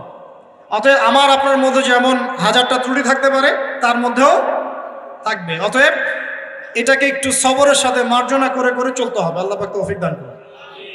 তবে এক পর্যায়ে যদি এমন দেখা যায় যে এই ফিতনার কারণে আপনি দিন থেকে বিচ্যুত হয়ে যাচ্ছেন, তখন আপনি দিনকে বেছে নেবেন, ফিতনাকে বেছে নেবেন। কথা বুঝতে পারছেন ভাই? আল্লাহ তৌফিক দান করুন। এগুলো গোল্ডেন নসিহত, এগুলো ওঠেন বসেন করে আপনি শুনতে পারবেন না। এগুলো লাভঝাপ মার্শাল আর্ট জিকির হয়, মার্শাল আর্ট। স্টেজের মাঠে কুম্ফু কেরাত খেলা হয়। সুবহানাল্লাহ, কি যে হয়, কত কি যে হয়। কতগুলোকে দেখেছি আমি ওয়াজ মাহফিলের এই সিজনেই বাস ধরেও ঝোলাঝুলি শুরু করছি। জানি না এগুলা কোথায় পাইছে, আল্লাহ ভালো জানেন। আল্লাহ রাব্বুল আলামিন এটা কেন আমি বলি, সম্ভবত এখানে জিনের আসর হয়। কিসের হয়? সম্ভবত জিন বলতে কিন্তু কিছু আছে, আপনি জানেন কি না? মানুষের উপর ভর করে, কিন্তু জিন কিন্তু মানুষের উপর ভর করতে পারে, আর মেয়েদের উপর বেশি ভর করে। যারা বেপরদায় বাইরে যায় এইসব মেয়ের উপর জিন বেশি ভর করে। তো এগুলো থেকে বাঁচার জন্য দৈনন্দিন জিকির আজগার করতে হয়। সকাল সন্ধ্যায় অনেক জিকির আজগার মাসনুন দোয়া কালাম আছে, এগুলো করতে হয়। যেমন আয়াতুল কুরসি জানা আছে তো? আলহামদুলিল্লাহ, আয়াতুল কুরসি পড়লে শয়তান কাছে আসবে না ইনশাআল্লাহ। সূরা ফালাক নাস ইখলাস জানা আছে তো? সকাল সন্ধ্যায় 3 বার করে ইনশাআল্লাহ। সূরা বাকারার শেষের 2 আয়াত জানা আছে? রাত্রেবেলা একবার। প্রেসক্রিপশন দিচ্ছি, এগুলো বিনা হাদিয়াতে প্রেসক্রিপশন দিচ্ছি। এগুলো কবিরাজের কাছে নিতে গেলে ও তো হাদিয়া নিবে, আর ডাক্তারের কাছে গেলে বলবে অ্যান্টি ডিপ্রেশন একটা ওষুধ দিয়ে দিবে, মানে ঘুমের একটা ওষুধ খাও, ঠিক হয়ে যাবে, রিল্যাক্স। কিন্তু সব রোগের ট্রিটমেন্ট মেডিকেল সায়েন্স করতে পারে না। রুকিয়া, বদনজর, জাদুগ্রস্ততা, সেহের, এগুলোর ট্রিটমেন্ট মেডিকেল সায়েন্স করতে পারে না। এগুলো ট্রিটমেন্ট কোরআন করবে, হাদিস করবে, দোয়া কালাম করবে। ট্রিটমেন্ট কি? আগে আপনাকে পবিত্র থাকতে হবে, পাক পবিত্র থাকতে হবে, ওযু অবস্থায় থাকার চেষ্টা করতে হবে, ডেইলি ফরজ ওয়াজিব আদায় করতে হবে, পর্দা মেনে চলতে হবে, কোরআন তেলাওয়াত করবেন। স্পেশালি এই আয়াতগুলোকে বারবার তেলাওয়াত করবেন।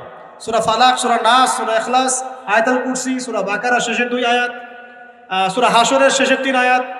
আর একটা বড় অস্ত্র বলে দেই, এটা পড়লে শয়তান বাপ বাপ করে দূরে চলে যাবে ইনশাআল্লাহ।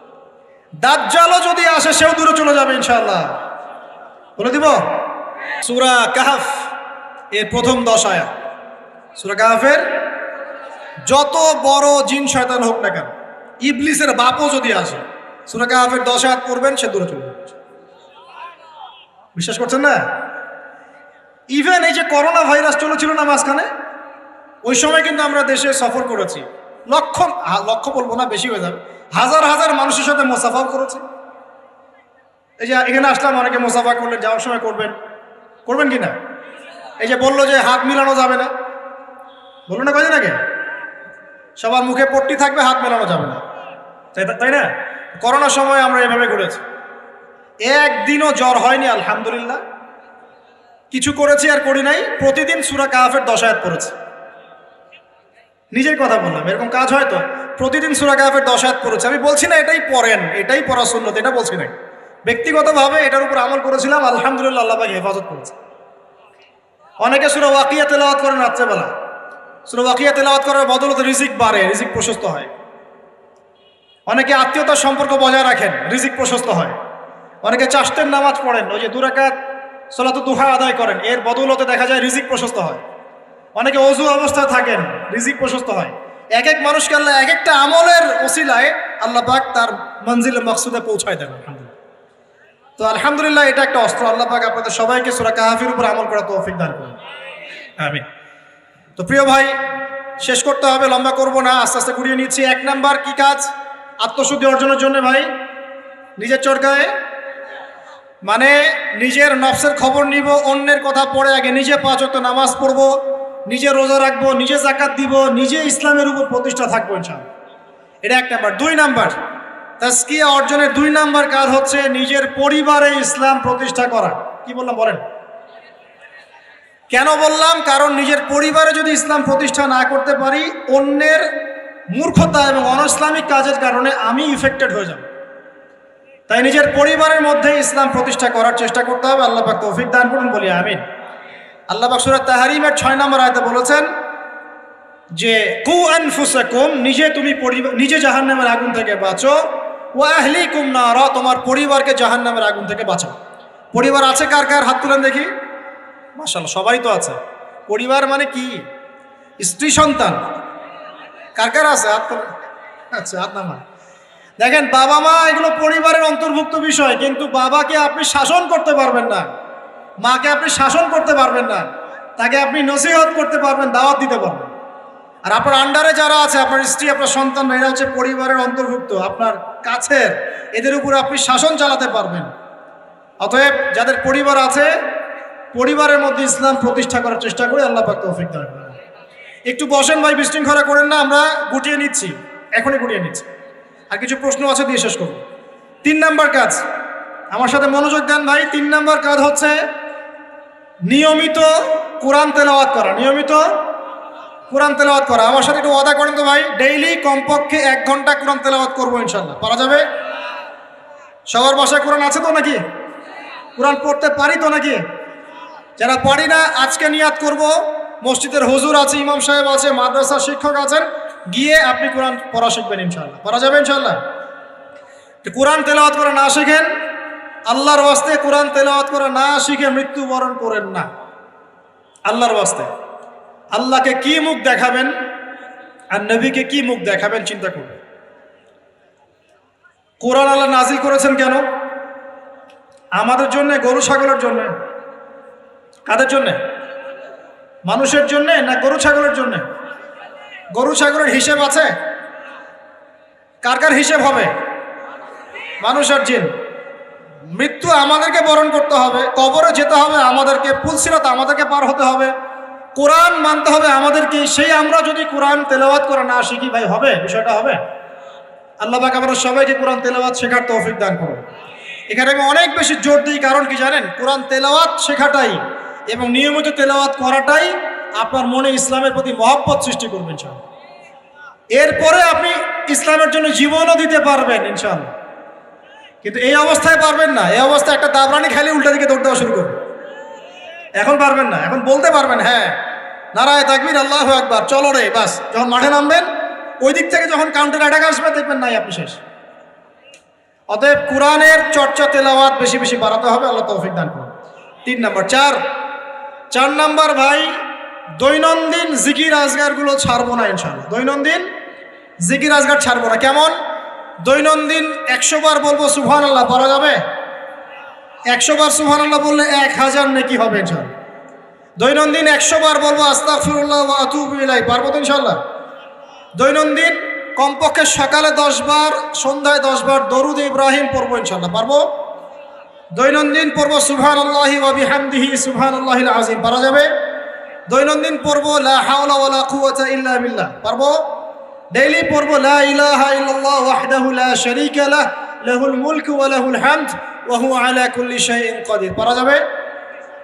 দৈনন্দিন পড়বো ইনশাআল্লাহ সুবহানাল্লাহি ওয়া বিহামদিহি আদাদা খালকিহি ওয়া রিদা নাফসিহি ওয়া জিনাতা আরশিহি ওয়া মিদাদা কালিমাতি। পারা যাবে ইনশাআল্লাহ? এই সুবহানাল্লাহ, আলহামদুলিল্লাহ, লা ইলাহা ইল্লাল্লাহ, আল্লাহু আকবার, এই যে দরুদ, এই যে জিকির আজগারগুলো আছে, এইগুলো প্রতিদিন করলে আল্লাহর সাথে সম্পর্ক গাঢ় হবে ইনশাআল্লাহ। জিকির করলে কি লাভ হয় আপনাকে একটু বলে দেই। জিকির করলে আল্লাহর সাথে কলবের সম্পর্ক তৈরি হয়। কি হয় ভাই? অন্তরের সাথে আল্লাহ পাকের সাথে একটা কানেকশন তৈরি হয়। জিকির যে ব্যক্তি ছেড়ে দেয়, তার অন্তরটা মরে যায়। আর মরা কলবের মধ্যে আল্লাহর নূর আসে না, জিন্দা কলবের মধ্যে আল্লাহর নূর আসে। তাহলে কলব জিন্দা হবে কিভাবে? বেশি বেশি জিকির করার মধ্য দিয়ে। আল্লাহ পাক তৌফিক দান করুন। আবু হুরায়রা রাদিয়াল্লাহু আনহু বলতেন যে হাদিস আমি মুখস্থ করার জন্য অনেক বেশি সুবহানাল্লাহ পড়ি। কতবার পড়েন জিজ্ঞাসা করা হচ্ছে, তিনি বলছেন কত হবে? 10,000 বার। কথা বুঝতে পারছেন? মানে এটা তার নিজস্ব আমল, নিজস্ব। মনে করেন আপনি প্রতিদিন ইস্তেগফার করতেই থাকেন 10 মিনিট, 15 মিনিট, 20 মিনিট, কতবার করেন আপনি জানেন না? করা যায় না? আপনি একটা সময় বসে দরুদ শরীফ পড়তে থাকেন, আল্লাহুম্মা সাল্লি আলা মুহাম্মদ, আল্লাহুম্মা সাল্লি আলা মুহাম্মদ। পারা যায় না? সবার ব্যক্তিগত কিছু আমল থাকে, যে যত বেশি জিকির আজগার করবেন, তার কলব তত জিন্দা হবে ইনশাআল্লাহ। আল্লাহ পাক আমাদের সবাইকে বেশি বেশি আল্লাহর জিকির করা তৌফিক দান করুন, বলি আমিন। এটা কত বললাম? 4। 5 নাম্বার, এটা সবচেয়ে বেশি ইম্পর্টেন্ট। কারণ আমি তাসাউফ এবং আত্মশুদ্ধি বই যেটা আছে, আল্লামা তাকি উসমানী দামাত বারাকাতুহু, আল্লামা তাকি উসমানীর বইগুলো বাসায় সবাই কিনবেন। আমি পরামর্শ দিই, আল্লামা তাকি উসমানীর যে বইগুলো আছে, এগুলো বাসায় কিনে পড়া শুরু করবেন, অনেক গভীর জ্ঞান পাবেন ইনশাআল্লাহ।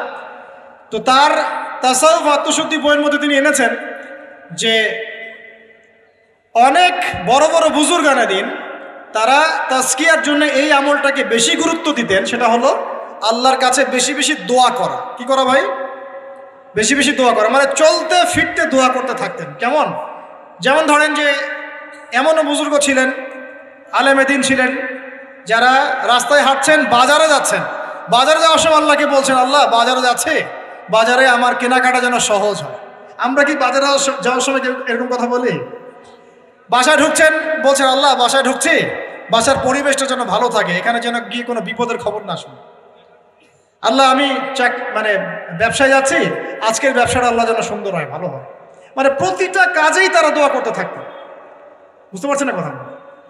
প্রতিটা কাজেই দোয়া করতে থাকতেন যে আল্লাহ আমার জুতার ফিতা ছিঁড়ে গেছে, আমার জুতার ফিতা দাও। আল্লাহ আমি খুব ক্ষুধার্ত, আল্লাহ একটু ভালো খাবারের ব্যবস্থা করুন।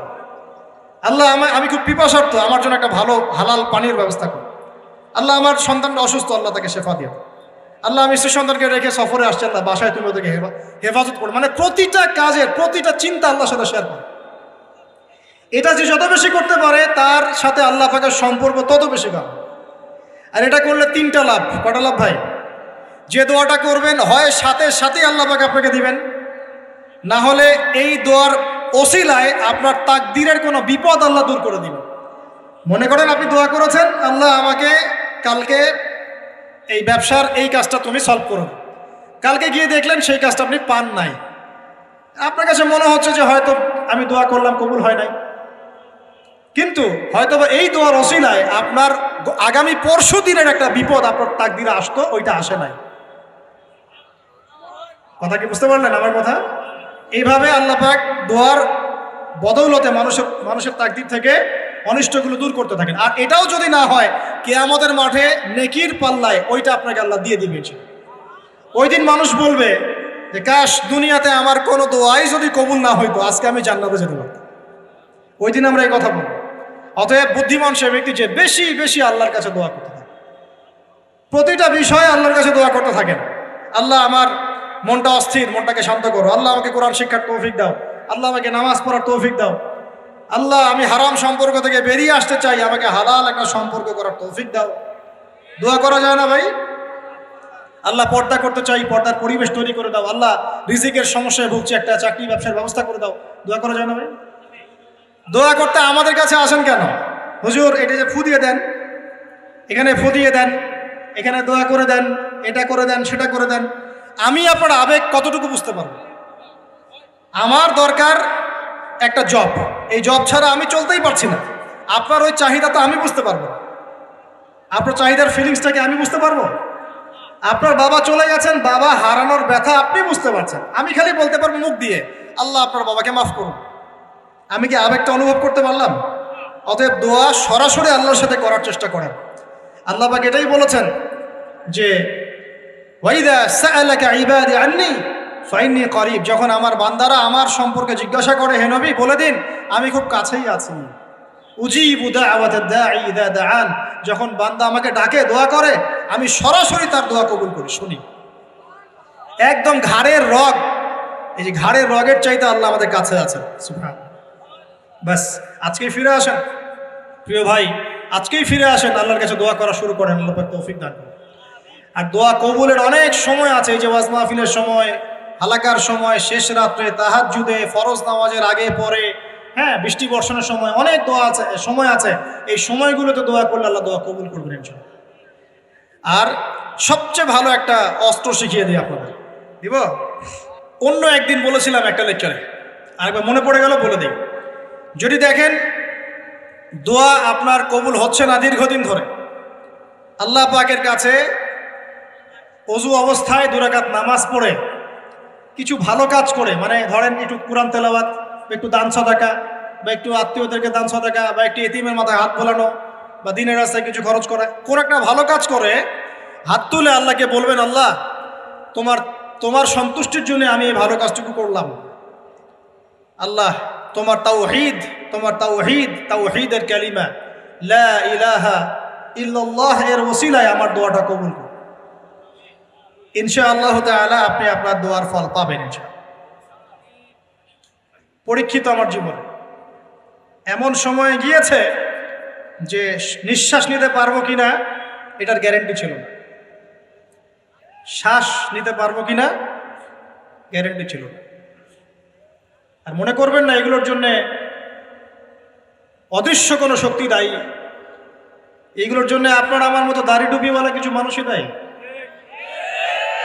কথা বুঝতে পারছেন? ব্যাস, আর কিছু বললাম না। অতএব দাড়ি টুপি পাগড়ি জুব্বা ঘোমটা দেখলে লাফানো শুরু করবেন না কখনো। বহু মোনাফেক সমাজে ঘুরে বেড়ায় এইসব লেবাসে। এদের কাজই হলো নিজের ভাইয়ের গোশত খাওয়া। কি করা বলেন তো? বুঝবেন বুঝবেন, আপনিও দাওয়াতি কাজে মাঠে নামেন, ইসলামের জন্য কিছু করতে মাঠে নামেন, নিজেই বুঝতে পারবেন, কিছু বলে দেওয়া লাগবে না। তবে এতটুকু সুসংবাদ তাদেরকে দিয়ে রাখি, যারা নিজের ভাইয়ের গোশত খায়, তোমাদের এই মুনাফেকের চরিত্র অতি শীঘ্রই অচিরেই পুরো বাংলার সামনে নগ্ন হয়ে যাবে ইনশাআল্লাহ। বাংলার মানুষ আর এখন বোকা না, তারা সব বোঝে, তারা জানে, তারা উপলব্ধি করতে পারে।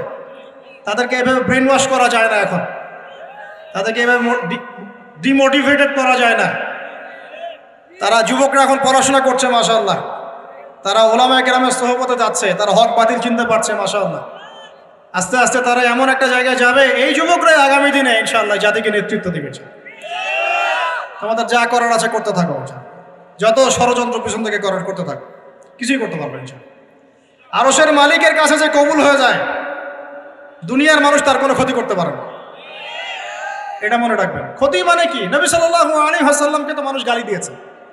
নবী সাল্লাল্লাহু আলাইহি ওয়াসাল্লামকে মানুষ গলার মধ্যে চাদর দিয়ে পেঁচিয়ে গলা ফাঁস দেওয়ার চেষ্টা করেছে। মানুষ তার দাঁত একদম ঘুষি দিয়ে ভেঙে দিয়েছে, তার মাথার মধ্যে তরোয়ালের গোড়া দিয়ে কড়া দিয়ে আঘাত করেছে, তার পাকে মোচকে দেওয়া হয়েছে। এই কাজগুলো তো নবীর সাথেও হয়েছে। তায়েফের মানুষ তাকে মেরেছে, রক্ত ঝরতে ঝরতে, দাড়ি দিয়ে রক্ত পড়তে পড়তে পায়ের জুতা আটকে গিয়েছে। এই মানুষগুলো, এই ঘটনাগুলো আমাদের নবী মুহাম্মদ সাল্লাল্লাহু আলাইহি ওয়াসাল্লামের সাথে হয়েছে। তাহলে এই কাজগুলো হওয়া মানে কি সেই ব্যক্তির মানে অপদস্থ হওয়া দুনিয়াতে? এগুলো কবুলিয়াতে নিদর্শন। কিসের নিদর্শন? এগুলো কবুলিয়াতে নিদর্শন। আর যারা এই কাজগুলো নবীর সাথে করেছিল, ওরা কি সফল হয়ে গেছে? ওরা দুনিয়াতেও সফল হয় নাই, পরকালেও জাহান্নামে যাবে ইনশাআল্লাহ। আল্লাহ রাব্বুল আলামিন আমাদের সবাইকে প্রকৃত ঈমানদার হওয়ার তৌফিক দান করুন। 5 নম্বর বলছিলাম প্রিয় ভাইরা, বেশি বেশি আল্লাহর কাছে কি করবেন? দোয়া করবেন। 6 নম্বর আসেন, এই 5টা বলে শেষ করে দিই। 6 নম্বর শোনেন, সপ্তাহে একটা দিন হলেও কবর জিয়ারত করতে যায়। কেন বললাম তাজকিয়ার সাথে এর কি সম্পর্ক? তাজকিয়ার সাথে সম্পর্ক আছে, একটু বোঝার চেষ্টা করেন। জান্নাতুল বাকি দেখেছেন? নববীর পাশে বাকিউল গারকাত যেটা আমরা বলি, কবরস্থান মদিনার পাশে। নবীর যুগে কবরস্থান ছিল মসজিদের পাশে। কেন ছিল মসজিদের পাশে? কারণ 5 ওয়াক্ত নামাজে মানুষ যাবে আসবে, কবর দেখবে, পরকাল স্মরণ হবে। এখন কবরস্থান আমাদের সমাজের ওই দূরে বাইরে, বছরে একদিন আপনি যান না। আর এই জীবনটা বস্তুবাদী, সকাল থেকে ওঠা ঘুমানো পর্যন্ত খাওয়া দাওয়া ফুর্তি করা, খালি বস্তুবাদী বিষয়গুলো। এগুলো আমাদেরকে মৌত থেকে ভুলিয়ে রাখে, পরকাল থেকে ভুলিয়ে রাখে। তাই মাঝে মাঝে কবর জিয়ারত করলে আপনার কবর, এটা বন্ধ করো প্লিজ, মাঝে মাঝে কবর জিয়ারত করলে আপনার পরকালের কথা কি হবে? স্মরণ হবে। তখন আপনারও ফিকির হবে যে আমাকেও একদিন এখানে আসতে হবে এবং ইনশাআল্লাহ এই জন্য প্রস্তুতি গ্রহণ করা আমার উচিত। এই ফিকিরটা মনে হবে না? এখন কি মনে হয় এগুলো? এখন মনে হচ্ছে না। আল্লাহ পাক আমাদের সবাইকে মাঝে মাঝে হলেও অ্যাটলিস্ট কবর জিয়ারত করে পরকালকে স্মরণ করার তৌফিক দান করুন। 7 নাম্বারটাও অনেক বেশি ইম্পর্টেন্ট, এটা শোনেন। 7 নাম্বারটা হচ্ছে বেশি ইম্পর্টেন্ট, এটাও। সেটা হলো আল্লাহওয়ালা কিছু মানুষ আছে দুনিয়াতে, আছে না? যে মানুষগুলো আত্মশুদ্ধি, যাদের মধ্যে আত্মশুদ্ধি আছে, যারা আল্লাহওয়ালা, পরহেজগার, যাদের মধ্যে হিংসা বিদ্বেষ এই বিষয়গুলো খুব কম, এবং যারা কোরআন সুন্নাহ নিয়ে গবেষণা করেন, মানুষকে ভালো কিছু দেওয়ার চেষ্টা করেন, এই মানুষগুলোর সাথে সম্পর্ক রেখে তাদের সাথে সোহবতে চলবেন। তাদেরকে দেখে আপনি শিখতে পারবেন। সবকিছু বইপত্র পড়ে হয় না, কিন্তু ওলামায়ে কেরামের কাছাকাছি গিয়ে সোহবতে গিয়ে দিন শিখতে হবে। আল্লাহ পাক তৌফিক দান করুন। সাহাবীরা কিন্তু বইপত্র পড়ে কোরআন হাদিস শেখেন নাই, জানেন? তারা কোরআন হাদিস এগুলো শিখেছেন স্বয়ং নবীকে দেখে শিখেছেন। দেখে শিখেছেন না? তার পরের জেনারেশন সাহাবীদেরকে দেখে শিখেছেন, তার পরের জেনারেশন তাবেঈদেরকে দেখে শিখেছেন, তার পরের জেনারেশন তাবেঈদেরকে দেখে শিখেছেন। এইভাবে আস্তে আস্তে আস্তে আস্তে এই সিলসিলা চলে আসছিল। এখন আমরা কি করি? ইন্টারনেট দেখে শিখি। কি দেখে শিখি? একটা মাসআলা জানতে চান, বাস ঢুকলেন ইউটিউবে, ফেসবুকে, তখন দেখলেন ওই মাসআলা নিয়ে 10 আলেমের 10 রকম মন্তব্য, মাথা খারাপ এখন, তাই না ভাই? তারপরে দেখেন যে অমুক যা বললো তমুকের বিরুদ্ধে। আর মাশাআল্লাহ কিছু ননসেন্স ইউটিউবার আছে, হ্যাঁ, কমন সেন্স নয়, ননসেন্স, কিছু ননসেন্স কমন সেন্স হীন ইউটিউবার কিছু আছে, ফেসবুকের আছে, কি টাইটেল দেওয়া লাগবে সেটাও জানে। অমুক তমুককে ধুয়ে দিল, মানে ওয়াশিং মেশিন, ডিটারজেন্ট পাউডার, অমুক তমুককে ধুয়ে দিল, হ্যাঁ, তমুককে আবার যে ওয়াশ করলেন তমুক, হ্যাঁ, অমুককে এই করলেন, বাপরে, মানে কি একটা অবস্থা। এই জন্য যে ইউটিউবিং এর কথা বলছো না, ওই যে ইউটিউবার আমাদের অফিসিয়াল যারা আছে ওদের সহ আমরা অচির একটা অ্যানাউন্সমেন্ট দিব। ইউটিউবিং করতে চাও, ভিডিও রেকর্ড করতে চাও, ইনশাল্লাহ এমন একটা সিস্টেম তোমাদের সামনে আমি লঞ্চ করতে যাচ্ছি, এই সিস্টেম পার করে তোমাদেরকে আসতে হবে রেকর্ড করার জন্য। এই সিস্টেমের মধ্যে প্রথম কি থাকবে জানেন? 40 দিন নামাজ পড়ছে কিনা আমাকে দেখাতে হবে। বেনামাজি তোমার সাথে ইউটিউবে কি সম্পর্ক? তোমার সাথে দিন প্রতিষ্ঠার কি সম্পর্ক? দিন কায়েমের কি সম্পর্ক? তোমার দ্বারা দিনের কোনো কাজ নাই। 40 দিন নামাজের রিপোর্ট পেশ করবা যে নামাজ পড়ছি ভাই 40 দিন। আগে হবে রিটেন পরীক্ষা, লিখিত পরীক্ষার মধ্যে আমি 6টা সাবজেক্ট ফিক্স করছি। 1 নম্বর কোরআন, 2 নম্বর হাদিস, সহজ, বেশি কঠিন না, প্রাইমারি জিনিস। 3 নম্বর সিরাত, নবীর জীবনী। 4 নম্বর ইসলামের ইতিহাস, 5 নম্বর ফিকহ, আর 6 নম্বর হচ্ছে আকীদা। এই 6টা বিষয়ের কিছু কিতাব আছে, বেসিক কিতাবগুলো দিয়ে দেওয়া হবে, বাসায় পড়াশোনা করবো, করে 1 মাস 2 মাস পরে পরীক্ষা দেবে। আগে দেখবো জ্ঞানের কি অবস্থা। ওই যে নেতৃত্ব দেওয়ার কয়টা গুণা বলেন? একটা লাগবে ইলম, একটা জিসম। দিনের যে কাজ করবে, দিন বুঝে কিনা এটা তো আমাকে দেখতে হবে, ও দিনের জ্ঞান আছে কিনা এটা তো আমাকে বুঝতে হবে, দিন আমল করে কিনা আমাকে তো জানতে হবে। নামাজও পড়ে না, দিনের জ্ঞানও নাই, ওকে তো রেকর্ড করতে দিলে মাথা খারাপ হবে। ও কোন কন্টেন্ট কোথায় লাগাবে, কোন টাইটেল কোথায় দিবে, মাথা। আর এটা তো মিডিয়ার যুগ, মানুষ তিলকে তাল বানা রেখে দেবে।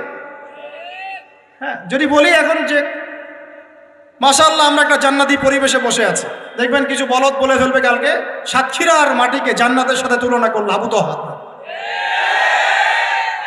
কথা বুঝতে পারেন না? এই হলো অবস্থা। ইন্টেলেকচুয়াল অবস্থা আমাকে জানতে হবে তো। আগে রিটেন পরীক্ষা দিবে, তারপর ভাইবার পরে আমরা কিছু ক্রাইটেরিয়া দিব। এই রুলস এবং রেগুলেশনস মেনটেন করে করতে পারলে করবে, আদারওয়াইজ না। শোনেন, দুষ্ট গরুর চেয়ে শূন্য গল অনেক ভালো। আর এই জিনিসগুলো আমি প্রথমে এত কঠোর ছিলাম না। বিগত 2-3 বছর এই সারা দেশ ঘুরে আমার যে তিক্ত অভিজ্ঞতাগুলো হয়েছে, এগুলো আমাকে এভাবে ভাবতে বাধ্য করেছে। এখন মনে করি এগুলো আল্লাহর পক্ষ থেকে কল্যাণই ছিল, আলহামদুলিল্লাহ। এই অভিজ্ঞতাগুলো না হলে এগুলো শিখতে পারতাম না। সুবহানাল্লাহ। আর বলতে যাচ্ছি না, ভিতরে অনেক কিছু আছে, পরে চায়ের কাপে আলোচনা হবে ইনশাআল্লাহ, ঠিক আছে? আচ্ছা, বাদ দেন। এখন শোনেন, এখন 7 নম্বর যেটা বলছিলাম, রসুলরা সাহাবীদেরকে দেখে শিখেছে, সাহাবীরা রাসূলকে দেখে শিখেছেন। সাহাবীরা রসুলকে দেখে শিখেছেন, তাবেঈরা সাহাবীদেরকে দেখে শিখেছেন, তারপরের জেনারেশন তাদেরকে দেখে শিখেছেন। এখন আমরা যদি দিন শিখতে চাই, খালি বই পুস্তক পড়লে হবে না, খালি ইউটিউব ফেসবুক ঘাঁটলে হবে না। আলেম ওলামার কাছে যেতে হবে, সিলেবাস কেন্দ্রিক পড়াশোনা করতে হবে। কি সিলেবাস? এই 6টা সাবজেক্ট বললাম না ভাই। কোরআন পড়েন, এটা একটা সিলেবাসের অন্তর্ভুক্ত বিষয়। হাদিস পড়েন, সিলেবাসের অন্তর্ভুক্ত বিষয়। আপনাকে আকীদা বই পড়তে হবে, সিরাতের বই পড়তে হবে, ফিকহের বই, আর ধরেন ইসলামের ইতিহাস। এই জিনিসগুলো একটু পড়াশোনা করে ক্লাসিক্যাল ওলামায়ে কেরাম যারা, কোন ওলামায়ে কেরাম? ক্লাসিক্যাল যারা, মানে হকপন্থী ওলামায়ে কেরাম যারা সকালে একটা ফতোয়া দিয়ে রাত্রে আরেকটা দেয় না, এই টাইপের না আর কি। বাতাস এদিকে ব্যাস ওইদিকে, বাতাস ওইদিকে এই টাইপের না। 5 বছর আগে এক কথা বলতো, 5 বছর পরে দেখা যায় না বাবা এখন এই কথা ভুলেও বলা যাবে না, এমন কথা। হ্যাঁ, তো এই টাইপের কথা বলছি না, যারা সর্বদাই হকের উপর থাকার চেষ্টা করেন, মানুষ হিকমা অবলম্বন করতে পারে, হকের উপর থাকার চেষ্টা করেন, এই হকপন্থী ওলামায়ে কেরামের সোহবতে গিয়ে দিন শেখার চেষ্টা করেন। এবং এই ওলামায়ে কেরাম প্রত্যেক ঘরানাতেই আছে, প্রত্যেক ঘরানাতেই হকপন্থী ওলামায়ে কেরাম আছেন। আপনারা আলেমদের মধ্যে বিভক্তি সৃষ্টি করবেন না, বরং সবাইকে ভালোবাসার চেষ্টা করুন। আর এখন তো শুরু হয়েছে আলেম পূজা, শাইখ পূজা, মানে যে আলেমকে পছন্দ করে, যে শাইখকে পছন্দ করে, ব্যাস চোখ বন্ধ করে ওইখানে আর ডানে যাবেন। এখন সে সঠিক বললেও সঠিক, বেঠিক বললেও সঠিক। এই একটা সমস্যা শুরু হয়েছে নতুন। সংকীর্ণ হলেন কেন? এত সংকীর্ণ হলেন কেন? ইসলাম তো সংকীর্ণ না, এটা তো বৈচিত্র্যময়। এখানে আপনি পরিপূর্ণ জ্ঞান পেতে হলে তাকে খোলা মন লালন করতে হবে, যে যেখানেই হক পাবো সেটাই নিব ইনশাআল্লাহ, হক যেখানে পাবো সেখানে নিব ইনশাআল্লাহ। আমি হককে সীমাবদ্ধ করে ফেললাম কেন? যে আমার শায়েখ যা বোঝেন এইটাই, এর বাইরে কিছুই না। এটা করতে গেলে কি হবে জানেন? পয়সার এক পিঠ দেখবেন, আর এক পিঠ তো দেখবেনই না, তখন আপনি মাহরুম হয়ে যাবেন। তবে হ্যাঁ এটাও বলে রাখি, যারা একেবারেই সাধারণ মানুষ, একদম সাধারণ কোনো মানুষ, যার এলেম কালাম নাই, কোরআন হাদিস পড়তে জানেন, এমন মানুষ আছে না, একদম রুট লেভেলের, তাদের জন্য অবশ্যই উচিত যে কোনো অন্তত একজন আলেমকে ফলো করো, অন্তত একজন আলেমকে ফলো করো। কারণ আপনি তো কিছু বুঝেন না, কোরআন সুন্নাহ বোঝেনই না, কিছু পড়তেও পারেন না, বুঝতেও পারেন না, কিছুই পারেন না। অতএব একজন আলেমকে আপনি ফলো করে চলেন, ইনশাআল্লাহ আল্লাহ মাফ করবেন ইনশাআল্লাহ। হ্যাঁ, যদি কখনো জানতে পারেন যে আপনার সেই ফলো করা আলেমের অমুক মাসআলাটা কোরআন সুন্নাহর বিরুদ্ধে চলে গেছে, বা এর চেয়েও ভালো কোনো বিশুদ্ধ মাসআলা আছে, তাহলে সেটা আপনি আমল করবেন, সমস্যা কি? তাই বলে বিভক্তি বাড়াবেন না। 7 নাম্বার বলেছিলাম, ওলামায়ে কেরামের সোহবতে থাকার চেষ্টা করেন। 8 নাম্বার হচ্ছে ভাই, মনের মধ্যে হিংসা, বিদ্বেষ, রিয়া, অহংকার, এই খারাপ রিপুগুলোকে দূর করতে হবে। পারা যাবে কিনা ইনশাআল্লাহ? এটা হলো 8 নাম্বার। মনের মধ্যে হিংসা, বিদ্বেষ, অহংকার, রিয়ার খারাপ রিপুগুলোকে দূর করতে হবে। কিন্তু এটা খুব ডিফিকাল্ট। কিভাবে করবেন?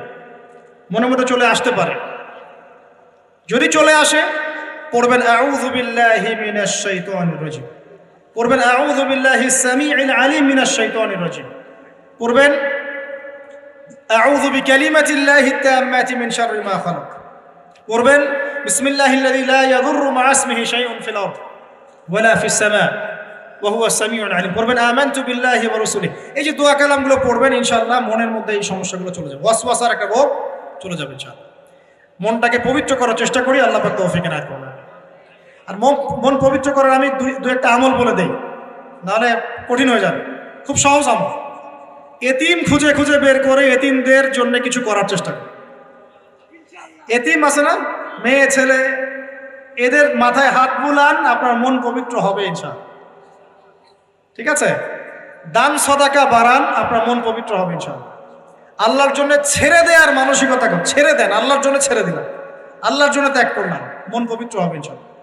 আল্লাহর জন্য কিছু করা সহজ, আল্লাহর জন্য ছাড়া সহজ না। আল্লাহর জন্য কিছু করা সহজ, আল্লাহর জন্য আপনি নামাজ পড়তে পারবেন ঠিকই, কিন্তু সিগারেট ছাড়তে পারছেন না। আল্লাহর জন্য ছাড়া কঠিন, এই ছাড়ার কঠিন কাজটা করে দেখাতে হবে, মন পবিত্র হয়ে যাবে ইনশাআল্লাহ। আল্লাহ তৌফিক দান করুন। আর তাহাজ্জুদ, এই আমলটা খুব ইম্পর্টেন্ট। তাহাজ্জুদের যাদের অভ্যাস আছে, এই সময়টা নীরবে নিভৃতে আল্লাহর সাথে কথাবার্তা বলবেন, মন পবিত্র হবে ইনশাআল্লাহ। আর দুনিয়াতে উচ্চাভিলাষী হবেন না, যতটুকু আল্লাহ পাক দিয়েছেন এতে সন্তুষ্ট থাকেন। আমার 2 তলা বাড়ি আছে ভাই, আমার কিন্তু নাই, বলছি আর কি। মনে করেন আমার 2 তলা বাড়ি আছে, আপনি এতে সন্তুষ্ট থাকেন। আপনার একজন স্ত্রী আছে, সন্তুষ্ট থাকেন। আপনার একটা সুন্দর ব্যবসা আছে, সন্তুষ্ট থাকেন। আপনার 1 বিঘা জমি আছে, সন্তুষ্ট থাকেন। আল্লাহ যা দিয়েছেন এতে সন্তুষ্ট থাকেন, আল্লাহ আরো বাড়াই দিবেন। অসন্তুষ্ট থাকলে আপনার মনটা অস্থির হয়ে থাকবে, কিভাবে আরো বাড়াবো। দুনিয়ার নেশা যাকে পেয়ে বসবে তার মন কঠিন হয়ে যাবে, দুনিয়ার নেশা যাকে পেয়ে বসবে তার মন কঠিন হয়ে যাবে। আর যার মন কঠিন হয়ে যাবে তার মনের মধ্যে মৃত্যুর ভয় আসে না। আর যার মনে মৌতের ভয় আসে না, তার মনে আল্লাহর নূরও আসে না। আল্লাহর নূর যার কলবে আসে না, তার অন্তরে তাজকিয়া আসে। বুঝতে পারলাম? তাজকিয়া কেন আসে না? দুনিয়া পূজার কারণে আসে না। ব্যাস, যতটুকু আল্লাহ দিয়েছেন আমি সন্তুষ্ট। এটাকে কিভাবে আল্লাহর নিয়ামতের শুকরিয়া আদায় করা যায়, এই চেষ্টা করতে হবে। বেশি বেশি আল্লাহর নিয়ামতের শুকরিয়া আদায় করবো ইনশাআল্লাহ, আল্লাহ পাক নিয়ামত বাড়িয়ে দিবেন ইনশাআল্লাহ। আল্লাহ বলেছেন লা ইন শাকারতুম লা আযীদান্নাকুম, তুমি খালি শুকরিয়া আদায় করো, আমি নিয়ামত বাড়িয়ে দেব ইনশাআল্লাহ। আল্লাহ পাক আমাদের সবাইকে আল্লাহ পাকের নিয়ামতের শুকরিয়া আদায় করার তৌফিক দান করুন। মনের মধ্যে এই হিংসা, বিদ্বেষ, রিয়া, অহংকার দূর করার তৌফিক দান। সবার মধ্যে ভালো যেটা আছে নিয়ে নেবেন, খারাপটা ছেড়ে দিবেন। আর 2টো জিনিস বলে শেষ করে দিই, সেটা হলো অতিরিক্ত খাওয়া, অতিরিক্ত ঘুম, অতিরিক্ত কথাবার্তা বন্ধ করতে হবে। বুঝতে পারেন ভাই? এগুলোর সাথে তাজকিয়ার মারাত্মক সম্পর্ক আছে, আমি নিজে ফিল করতেছি। শোনেন, যেদিন খুব বেশি ভোজন হয়ে গেছে সেদিন ঘুম হয় বেশি, ইবাদতের স্বাদ কমে যায়, নামাজে উঠতে অলসতা লাগে। কথা কি? ঠিক না বেঠিক? অলসতা লাগে, বেশি খাওয়া, বেশি মানে ঘুমানো, বেশি হাসাহাসি করা, বেশি ঠাট্টা মস্করা করা, বেশি কথা বলা, বেশি মানুষের সাথে মেলামেশা করা, এগুলো কলবকে শক্ত করে ফেলে। এই কথাগুলো কিন্তু সরাসরি হয়তো কোনো জায়গায় এভাবে পাবেন না, কিন্তু আমি আপনাকে সাজিয়ে গুছিয়ে বলার চেষ্টা করছি। বেশি বেশি কথা যারা বলে, মন বাচাল, মন শক্ত হয়ে যায়। এখন তো বাচালতার যুগ চলছে। টিভি খুললেই টকশো খালি বকবক বকবক বকবক, মানে টকশো করতে করতে দেশের জিডিপি বাড়ায়, দেশকে একদম আমেরিকার পর্যায়ে নিয়ে চলে গেছে মনে। ভাবখানা এমন কিছু বুদ্ধিজীবীর সলিউশন নাই, কিন্তু খালি বকবক বকবক বকবক। কোনো মডারেটর আসে, ও আবার বিতর্ক উস্কে দেয়। কিছু অনলাইন প্ল্যাটফর্ম দেখেন না, ও আবার মজা, এটাই তার বিজনেস, কারণ যত ভিউ হবে তত ডলার।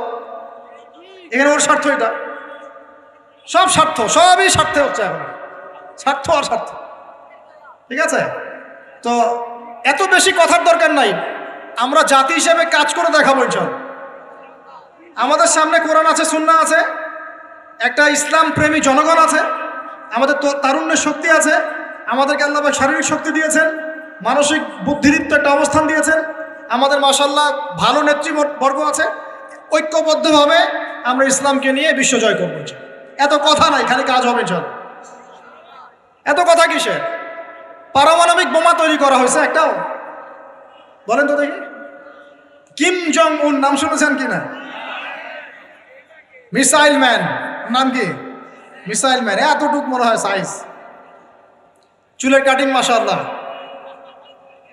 গোলগাপ্পু। ওর একটাই কাজ, কি কাজ? মিসাইল বানা। কেন বানাবে? কারণ সে জানে এই ওয়ার্ল্ডে সে সবচেয়ে বেশি শক্তিশালী, যার কাছে মিসাইল আছে। বলেন 50 বছরে কয়টা বানাইছি আমরা? হ্যাঁ বলেন। আচ্ছা বাদ দেন। এই ওয়ার্ল্ডে সবচেয়ে শক্তিশালী তারাও যাদের প্রযুক্তি আছে, প্রযুক্তি, তথ্য, ডাটা, প্রযুক্তি। এই ওয়ার্ল্ডে এখন ডাটা বা প্রযুক্তির যুদ্ধ চলছে। মাঝে মাঝে দেখেন না, বড় বড় কান্ট্রির কিছু বড় বড় কোম্পানি হ্যাক হয়ে যায়। মানে কি, এরা যত প্রযুক্তি নিয়ে নিতে পারে, হ্যাক করতে পারে, তারা আরো বেশি ডাটা পায়, ইনফরমেশন পায়। ইনফরমেশন দিয়ে যুদ্ধ হচ্ছে এখন। বলেন তো আমাদের ইনফরমেশন কত এখন? ওয়ার্ল্ড এগিয়ে যাচ্ছে, বলেন না, প্র্যাকটিক্যাল কথা বলছি আপনাদের সাথে। ওয়ার্ল্ড এগিয়ে যাচ্ছে, মনে করেন যার রিজার্ভ যত বেশি, যার কাছে ডলার যত বেশি আছে। বলেন না আমার কত আছে? প্রবৃদ্ধি যা যত বেশি, ওয়ার্ল্ডে সে তত ভালো অবস্থানে। বলেন আমার প্রবৃদ্ধির হার কত? এখানে আমি কোনো দলের পক্ষে বিপক্ষে বলতে আসিনি, আমি আমার অ্যাজ এ সাধারণ মানুষ কথা বলছি। যেই থাকুক, এখন ইম্পর্টেন্ট সেক্টরগুলোতে উন্নতি করতে হবে কিনা? এখন কথা বেশি বলবো না কাজ বেশি করবো? বাস খালি কাজ হবে ইনশাআল্লাহ। আল্লাহ পাক যাদেরকেই দায়িত্ব দেখতে কেন, তারা যেন কাজ করার তৌফিক অর্জন করে। আমরা আমাদের শ্রম দিয়ে, মেধা দিয়ে আমরা জাতিকে সাহায্য করবো ইনশাআল্লাহ। আমরা তরুণ প্রজন্ম, আমাদের মেধা দিয়ে, আমাদের বুদ্ধি দিয়ে, আমাদের শ্রম দিয়ে আমরা ইনশাআল্লাহ তাআলা দেশকে সাহায্য করব, জাতিকে সাহায্য করবো ইনশাআল্লাহ। পারবো না ইনশাআল্লাহ? আমি বলি আপনারা বেশি বেশি পড়াশোনা করেন, বড় বড় পোস্টে যান, দেশের দায়িত্ব নেন, নিয়ে দেশকে এগিয়ে নেন ইনশাআল্লাহ। পারা যাবে না ভাই ইনশাআল্লাহ? চ্যালেঞ্জ তো নিতে হবে, খালি বসে বসে সমালোচনা করলে হবে নাকি? খালি বসে বসে সমালোচনা করলে কাজ হবে নাকি? ও ওটা পারে না, সে এটা পারে না, ওই দল সেটা পারে না, সেই দল সেটা পারে না, এই করতে করতেই তো এই অবস্থা। আপনি করে দেখাচ্ছেন না কেন? আমরা করে দেখাচ্ছি না কেন? আবার ধর্মীয় অঙ্গনে দেখা যায় ওই আলেম এই ভুল, ওই আলেমের এই সমস্যা, ওই আলেম এই পারে না, ওই আলেম সেই পারে না। আরে ভাই আপনি আলেম হচ্ছেন না কেন? আপনি আলেম হন, হয়ে কাজ করে দেখান। অমুক বক্তার এই ভুল, তমুক বক্তার সেই ভুল, মাশাআল্লাহ আবু তো আদনানের এই ভুল, আপনি বক্তা হচ্ছেন না কেন? এই চেয়ারে আসেন, বসেন, বসে যান, বসে ওয়াজ করেন নাকি ভাই? এই ওয়াজ করেন না আমরা, এগুলো ওয়াজ না, এগুলো কমেডি। এগুলো কি কমেডি? রুচির দুর্ভিক্ষর অংশ এগুলো। আমাদের যে রুচির দুর্ভিক্ষ দেখা দিয়েছে, এগুলো তার জাজল্যমান প্রমাণ। এগুলো আর বলতে যাচ্ছি না, থাক, তাজকিয়া নষ্ট হয়ে যাবে। আর লাস্ট 9 নম্বর বললাম, কি বলছি বলেন তো? মনের এই বিষয়গুলোকে দূর করা। লাস্ট 10 নম্বর যেটা, সেটা হচ্ছে যে 9 নম্বর বলছি মনেরটা। 9 নম্বর বলছি যে অতিরিক্ত খাওয়া, অতিরিক্ত ঘুম, অতিরিক্ত কথা বলা, অতিরিক্ত মানুষের সাথে মেলামেশা করা, এগুলো একটু কমিয়ে যেখানে কাজ হবে সেই কাজটা করে। যেটা করলে আমার পরকালের উপকারিতা আছে এটা করো। আর 10 নম্বর লাস্ট অ্যান্ড ফাইনাল, তাজকিয়া বা আত্মশুদ্ধি অর্জন করতে হলে নবী সাল্লাল্লাহু আলাইহি ওয়াসাল্লামের রেখে যাওয়া এই যে দিন ইসলাম, এই ইসলামটাকে প্রতিষ্ঠার চেষ্টা করতে হবে। আল্লাহ পাক তৌফিক দান। ইসলাম যারা প্রতিষ্ঠার চেষ্টা করে তাদের সাথে আল্লাহ পাকের সবসময় একটা ভালো সম্পর্ক থাকে এবং সে কখনো খারাপের দিকে যেতে পারবে না, কারণ সে তো একটা বড় দায়িত্ব নিয়ে মাঠে নেমেছে। সে যদি এখন খারাপের দিকে চলে যায় তাহলে তো জনগণ বিভ্রান্ত হয়ে যাবে এবং তার এই আমানতের খেয়ানত করা হবে। এই ফিকিরই তাকে খারাপ পথে যেতে বাধা দিবে এবং তাজকিয়া তার মনের মধ্যে থাকবে ইনশাআল্লাহ। সে যদি ডানে বামে চলেও যায়, এই দিন প্রতিষ্ঠার এই যে তাড়না, এটা তাকে আবার ফিরিয়ে নিয়ে আসবে ইসলামের দিকে ইনশাআল্লাহ। আল্লাহ পাক আমাদের যুবক ভাইদেরকে নবী সাল্লাল্লাহু আলাইহি ওয়াসাল্লাম রেখে যাওয়া এই পবিত্র দিন ইসলাম সমাজে পালন করার, প্রচার করার, প্রসার করার, প্রতিষ্ঠা ঘটানোর তৌফিক দান করুন বলে আমিন। আমরা আজকের এই সংক্ষিপ্ত আলোচনা শিখলাম যে তাজকিয়া বা আত্মশুদ্ধি হচ্ছে সমাজ পরিবর্তনের সবচেয়ে ইম্পর্টেন্ট জিনিস, সবচেয়ে ইম্পর্টেন্ট হাতিয়ার। এটা অর্জন করার জন্য অনেক মাধ্যম আছে। আমি আপনাদের জন্য 10টা মাধ্যম আজকে বলেছি। 1 নাম্বার কথা কি বলেছিলাম ভাই? নিজের ফিকির, আগে নিজের নফসের ফিকির করা। 2 নাম্বার কি বলেছিলাম বলেন? হ্যাঁ, নিজের পরিবারের মধ্যে ইসলাম কায়েম করা। মাশাআল্লাহ। 3 নাম্বার কি বলেছিলাম? হ্যাঁ, কোরআনুল কারীম তেলাওয়াত, কোরআনুল কারীম তেলাওয়াত করার কথা বলেছি। 4 নাম্বার কি বলেছি? বেশি বেশি আল্লাহর জিকির করা। 5 নাম্বার বলেন, আমার সাথে বলেন, আল্লাহর কাছে বেশি বেশি দোয়া। 6 নাম্বার মওতকে স্মরণ, মানে কবরকে জিয়ারত করা, মওতকে স্মরণ করা। 7 নাম্বার হকপন্থী তাজকিয়া প্রাপ্ত উলামায়ে কেরামের সোহবতে থাকা, তাদের লেকচার শোনা, তাদের বই পুস্তক পড়া। ঠিক আছে? 8 নাম্বার কি বলেছি বলেন? হ্যাঁ হ্যাঁ, মনের মধ্যে যত রকম হিংসা, বিদ্বেষ, রিয়া এগুলো আছে, এগুলো সব কি করতে হবে? পরিহার করতে হবে। 9 নাম্বার, 9 না 8 হবে? 9 নাম্বার বেশি কথা, বেশি খাওয়া, বেশি ঘুম, ইভেন বেশি সহবাস, এগুলো ত্যাগ করতে হবে। আল্লাহ ত্যাগ করে, এটাই হালালের কথাই বললাম। হারাম তো বাদ, হারামের যদি চোখ থেকে থাকে আল্লাহর রাস্তায় তওবা করেন, কারণ জিনার সাথে সম্পৃক্ত কোনো ব্যক্তির দ্বারা দিনের একামত সম্ভব নয়।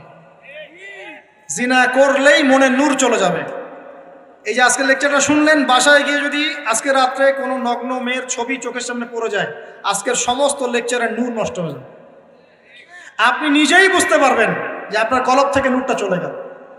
যদি কেউ আজকে আল্লাহ না করুক ভুল করে কোনো খারাপ মুভি দেখে ফেলেন, বাসায় গিয়ে দেখবেন যে আপনার আজকের যে তাজকিয়া, এই যে ভালো লাগলো কথাগুলো শুনতে, মনটা পবিত্র হলো, ভালো ফিলিংসটা নষ্ট হয়ে যাবে। হুযায়ফা রাদিয়াল্লাহু আনহু বলতেন, আমরা যখন ইয়া রাসূলুল্লাহ আপনার সাথে থাকি তখন ঈমান বেড়ে যায়, বাসায় গেলে মনে হয় মুনাফিক হয়ে গেছে। তো আর বাসায় গিয়ে যদি আমরা খারাপ কাজে লিপ্ত হয়ে যাই, এই নূর তাজকিয়াটা নষ্ট হয়ে যাবে। আল্লাহ পাক আমাদেরকে বোঝার তৌফিক দান করুন। আর সর্বশেষ সবচেয়ে ইম্পর্টেন্ট, লাস্ট অ্যান্ড ফাইনাল হচ্ছে নবীর রেখে যাওয়া। নবীকে ভালোবাসেন কিনা ভাই? আল্লাহ নবীকে ভালোবাসেন কিনা? নবী কি এখন আছেন? আচ্ছা, নবী সাল্লাল্লাহু আলাইহি ওয়াসাল্লামের রেখে যাওয়া সুন্নত কি আছে? তার উপর নাজিল হওয়া কোরআন কি আছে? তার দ্বীন ইসলামটা আছে কি না মিটে গেছে? সেই আল্লাহ কি আছেন না নাই? আচ্ছা, আল্লাহ পাক আছেন, তার কিতাব আছে, তার নবীর সুন্নত আছে, তার দ্বীনও আছে। এই দ্বীন পালন করা, প্রচার প্রসার করা, প্রতিষ্ঠার দায়িত্ব কার? কাদের? বাঘ ভাল্লুক করবে? গরু ছাগল করবে? না আমরা যদি সত্যিকারের আশিক রাসূল হয়ে থাকি, আমরা দ্বীন প্রতিষ্ঠা করবো, চেষ্টা করব। প্রতিষ্ঠা মানে কি? আপনার যা আছে তাই দিয়ে দ্বীনকে সাহায্য করা।